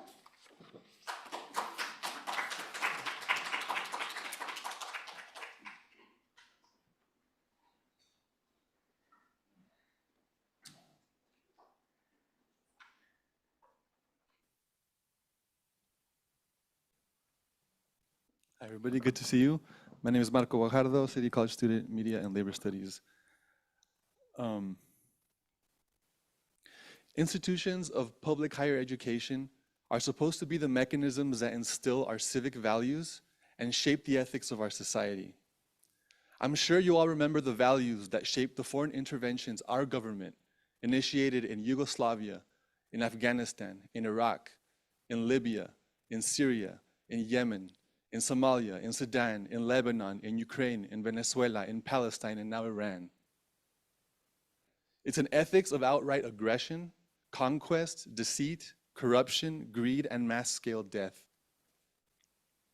We can no longer deceive ourselves about the intentions of the war criminals who permanently permeate the halls of our government and that saturate the revolving door that churns out our foreign policy. In case you still need it spelled out to you, warmongering supremacist ideologues shape our foreign policy inside of think tanks that are funded by the weapons manufacturers this district is partnered with. They then go into government positions to enact their policies of these think tanks. They lie to us about everything. They wage wars, interventions, and commit genocides. And they drain our national resources that institutions like this need. These warmongers then go on to be rewarded as board members of the same weapons manufacturers we're partnered with, who then profit from these wars. And so revolves the carousel of war criminals that plunder our national resources and destroy millions of lives around the world.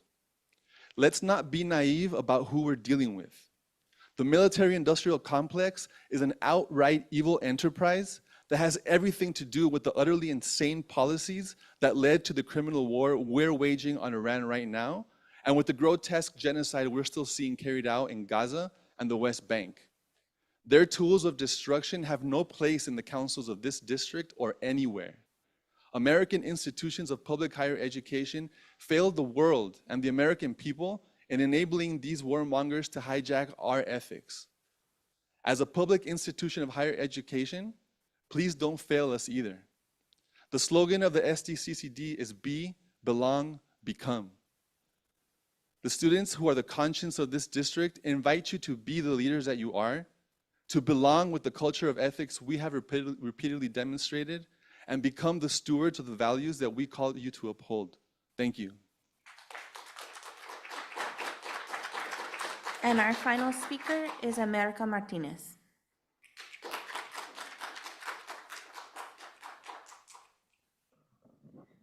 Good evening. I want to start by saying how proud I am of our students who have pushed forward and are leading the way for this resolution to improve the ethical standing at SDCCD. As already mentioned, but it is worth reiterating, that it was passed unanimously at our City College Academic Senate. Their persistence and solidarity to social justice struggles, especially in a time that is politically hostile to truth tellers and critical thinkers. They lead with boldness and courage, and they remind us to do the same. Having said this, I urge us as faculty, staff, admin, as the Board of Trustees, and as the Chancellor, to follow the lead of our students and hold our partnerships to account. And one way of doing this is through transparency with regard with the existing corporate council and the divestment from companies that are complicit to human rights violations. This necessitates a realignment with our principles grounded in our stated mission and values. It is a shame to have ties to companies that profit and contribute to the genocide and human rights violations. For instance, as part of the District Corporate Council, Bay and General Dynamics are just two of the companies we have ties to. Bay Systems, for example, is the world's 7th largest weapons manufacturer that manufactures the artillery system that the Israeli military has been using extensively, firing tens of thousands of shells into the Gaza Strip, killing thousands of Palestinians. Another company we have ties to is General Dynamics, the world's 6th largest weapons manufacturer. They supply Israel with artillery ammunition and bombs for attack jets used in Israel's genocidal campaign against Palestinians. It is extremely troubling to know that these companies have influence on our campus community and that our district works in partnership with them. This is unbecoming of our district, as our commitment prefaces a culture of belonging, investment in people, and seeks to foster civic engagement. I ask that you support our students' call to divestment and recommit to the investment of our students and our community. Thank you. Thank you. That concludes public comment. Do we have any call for presentations by exclusive agents representing employees?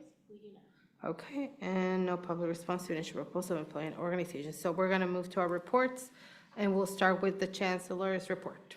No report tonight. No report. Okay. Any report from student trustee Ariela Ogaro? Yes, there is. Thank you. Thank you, Board President. Starting off with San Diego City College, their Associated Student Government hosted their Spring Fest Club Rush, and their student government also hosted an open house on March 10th, 2026. Along with that, Mesa College's Associated Student Government is currently working on developing a student leadership and advocacy training initiative. This training will focus on equipping student leaders with the skills, knowledge, and confidence needed to effectively advocate for students at the campus and district levels. For Miramar, our Associated Student Government has been focused on finalizing a networking event for students to connect with various deans and executives that was executed about a week ago, and it was very successful. Along with that, for the San Diego College of Continuing Education, the Associated Student Government has been working with the Immigrant Student Success Program and their counselor, Mr. Armando Carrigan, to spread information about the opportunities to continue career development and education at City, Mesa, and Miramar colleges. That concludes my report. Thank you. Thank you, student trustee. We go to trustee Jamison. Thank you, Wes, for having us. Thank you for the students for your public comment, as well as the faculty that provided public comment today. We really do appreciate your time and bringing attention and awareness to us. And that concludes my public comment. Thank you. Trustee Milgram. Well, it's been an interesting and very long evening, so I'll keep it short. I'm not aware of any parts of the budget that faculty don't have access to. It's actually a public document. So the idea that any group on the campuses doesn't have access to the budget or a sufficient explanation of what the budget is used and input into determining that budget makes no sense to me. I was also quite concerned about what I heard about the athletic facilities, especially the locker rooms. Most of you know that from this seat, I've advocated for equity in our restroom services, and the fact that what's happening here with our athletes is happening is, I don't understand it. Many of our athletes come here because they can't compete anywhere else. This is their opportunity to continue to compete and get an education. So I'm not sure what's going on there. Lastly, the corporate council has no role, as far as I know, in making curriculum, budget, any decision at the district. In fact, in the 8 years, almost 8 years that I've been here, I've never had any interaction with them. And they don't have, as far as I know, any interaction with the board. It's unfortunate that that information is incorrectly posted or wherever you got that information from, but that's not the case. I too was disturbed that these weapon manufacturers were part of some list on the website. So I will look into that. And lastly, I really wish when commenters come up that they would not imply, this is me personally, they would not imply that I have any role in bombing any population, any country, any individual. I will not express my political views here, but I've been alive since the Vietnam War. I didn't support that or any of the other wars that came after it. So please consider when you make comments that you are personally accusing the members of the board and other members of doing things that we have no control over, other than what we normally do, which is to vote. And I can assure you that I have no connection to the current administration. I really had something fun to talk about, how scientists are now measuring the hydrogen output of farts. So that's what I wanted to do and leave you with a little laugh. Thank you, Trustee Milgram. Trustee McGuigan. Thank you, everyone, for your comments. There's a lot happening within our district, in the world, and it brings me thinking about it that we're so fortunate being here, being able to debate it, to talk about it. But I want you to all go home and take time. That's it. Thank you. Thank you. I don't have any report to give. Chancellor, do you have a report? In lieu of my report, I'll just do one item. I think that he has probably left, but wanted to acknowledge that this is the last board meeting with Lorenzo Legaspi serving as Vice President of Administrative Services at Mesa College. He's resigning effective March 20th, and so just want to recognize his nearly 8 years of service to the district, joined in 2018, and thank him for that service as he moves on to the next stage of his life. But I'll forego the rest of my report because of the time. Thank you. We go to section 9, Chancellor, item 901. Yeah, 901 would ask the board to make a motion amending this item. We have two things here. One is a first reading of the revisions to Board Policy 3430, our prohibition on harassment. It adds some legally required and suggested language recognizing pregnancy-related disability as a form of harassment and discrimination, and some more explicit languages on our commitment. The amendment would be to remove the deletion of BP 4120 at this time. That is our policy on consensual relationships, which is contained in the text of 3430 in the operation of that, but it is not explicitly addressed. And so we'll bring that back at a future time, aligning with our current number system. So if a motion could be made to approve the first reading of BP 3430, removing the deletion of BP 4120 at this time, and for simplicity, the motion could just say, as the Chancellor has stated. Thank you. Okay, do I have a motion and a second to approve this as the Chancellor has stated? So moved. Moved by trustee Milgram, Second. second by trustee Magana. Before we have any discussion on this item? Questions, comments? No? Just to clarify, you'll be bringing BP 4120 back at a later time? Yeah, aligning with the numbering system, we've been converting to the CLC, and so you'll see that that one starts with 4, and the human resources policies are chapter 7, so that'll be realigned as an administrative procedure in the appropriate place. Okay. Thank you. That's my question. Okay. Student trustee, do you have anything to add and how do you vote? I have nothing to add, and my vote is aye. Thank you. Please, board members in favor, please vote aye. Aye. Thank you. It item passes unanimously with trustee senior not present. Item 902.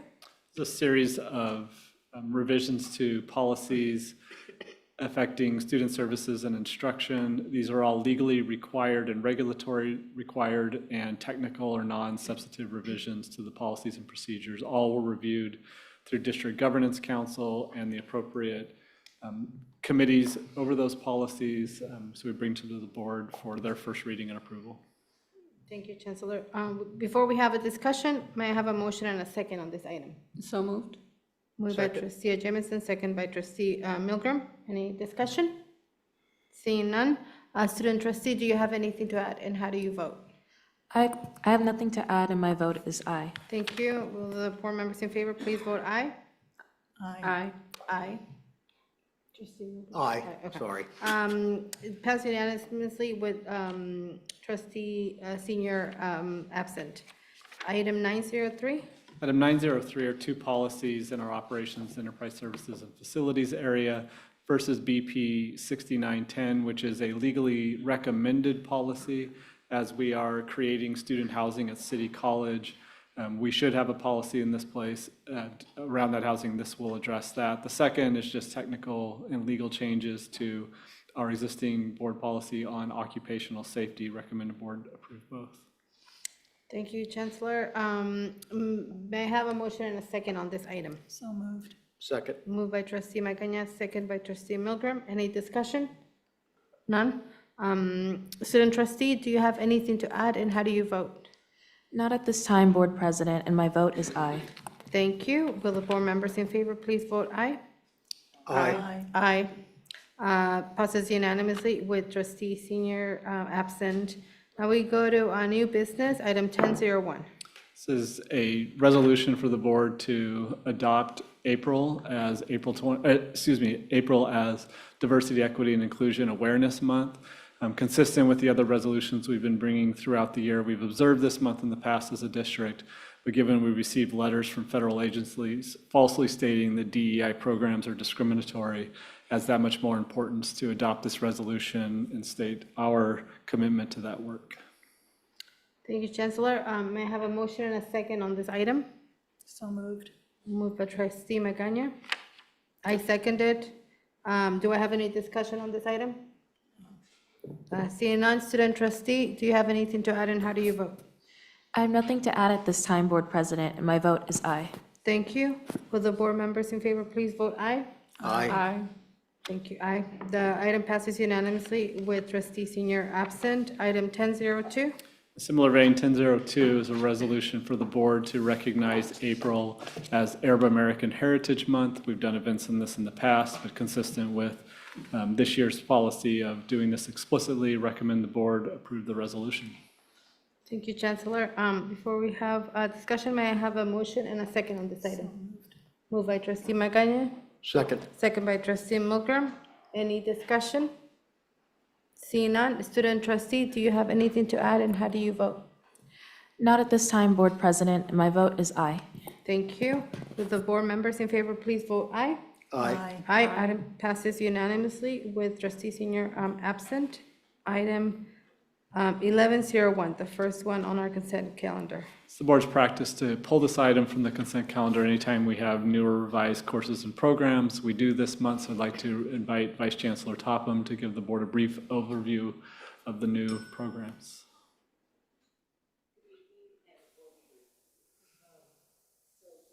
Bringing forward to, just to wake you up, just in case. San Diego City College, the Theater Certificate of Achievement. This program offers an introduction to the world of theater with an emphasis on acting and performance. Hands-on practical experience is introduced through a wide range of production program, and students have the opportunity to work on various phases of production, rehearsal, and performance. The second program is at Mesa College, Public Health, the Associate of Science for Transfer degree. This program is intended for students who plan to complete a bachelor's degree in public health or related major at a CSU system university.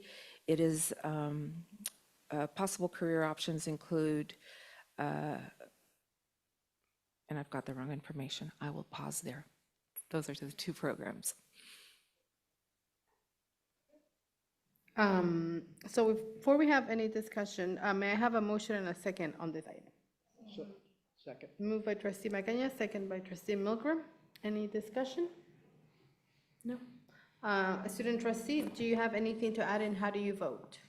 I have nothing to add at this time, Board President, and my vote is aye. Thank you. Please, colleagues in favor, please vote aye. Aye. Aye. Aye. Thank you. It passes unanimously with trustee senior absent. Item 1102. And 1102 is a rare item for us, a program discontinuation, and similar to new programs, anytime we're discontinuing, we remove that from the consent calendar to share information with the board. I'd like to invite Vice Chancellor Topham to explain why this program is being brought forward to discontinue. Thank you. So in accordance with the Administrative Procedure 4021, Instructional Program Discontinuance and California Code Regulation Title 5, Section 55130, we are bringing forward the recommendation to discontinue the program at Mesa College, the Neurodiagnostic Technology Program. This program has faced challenges regarding its viability. The review process included analysis of enrollment data, labor market alignment, and program resources. The reviews findings show a misalignment between the curriculum and the current labor market demand. Thank you. Thank you. Okay, before we have a discussion, do I have a motion and a second on this item? A motion by trustee Magaña, second by trustee Milgram. Any discussion? No other removal? No. Student trustee, do you have anything to add, and how do you vote? Not at this time, Board President, and my vote is aye. Thank you. Will the board members please vote aye? Aye. Aye. The item passes unanimously with trustee senior absent. Now we're going to do item 1301. Yeah, so we work with bond finance consultants, and they routinely monitor how markets are adjusting for opportunities that we can save our taxpayers on the financing costs of our bond issuances. So this relates to Prop SNN bonds. There may be an opportunity in the market now. Vice Chancellor Troy is here to give additional detail on what this would do, what it would not do, and what that opportunity may be. Yes, thank you, Chancellor Smith. I think Chancellor Smith said it all very well so far. So what we're asking the board to do tonight is provide authorization for the district to pursue the opportunity to save our taxpayers' money by refinancing our debt for certain outstanding Proposition SNN bonds. We've done several successful refundings in the past. We did a successful tender 2 years ago as well.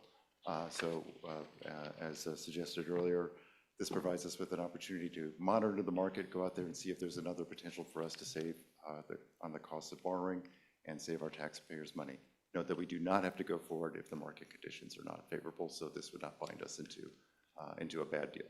So with that, we ask for your approval. Just let me highlight that it's a very volatile market right now. So if it's not favorable and it wouldn't save taxpayers much money, then we won't go forward. So we're not obligated, but with this resolution, we'll have that ability should market conditions be favorable. Thank you. Okay, now we're gonna conduct a roll call vote for this item. Do a motion in a second. And we need a motion in a second. Motion by trustee Magana, I second. second by trustee Jameson. And discussion, no discussion. No discussion. Student trustee Ogaro, how do you vote? My vote is aye. Thank you. Trustee Jameson, how do you vote? I vote aye. Trustee Magana, how do you vote? Aye. Trustee Milgram, how do you vote? Aye. Trustee Arroyo, how do you vote? Aye. The motion passes unanimously with trustee senior absent. Thank you, Dan. Thank you. Okay, item 1509. As we did last month, I'd recommend the board take items 1509, 1510, 1511, 1512 in one action. These are all updates on emergency actions. Item 1509 is repair of baseball outfield fence and netting at Mesa College. The issue was identified in December. The netting installation was completed last week. Punch list corrections have been going on this week. I expect this will be completed and I'll have a final update at our April meeting. The final estimated cost is $532,073. Item 1510 is the York chiller here at Miramar College, which went out in mid-December. The compressor's been overhauled, the motor refurbished. Testing, calibration, and programming were being conducted this week.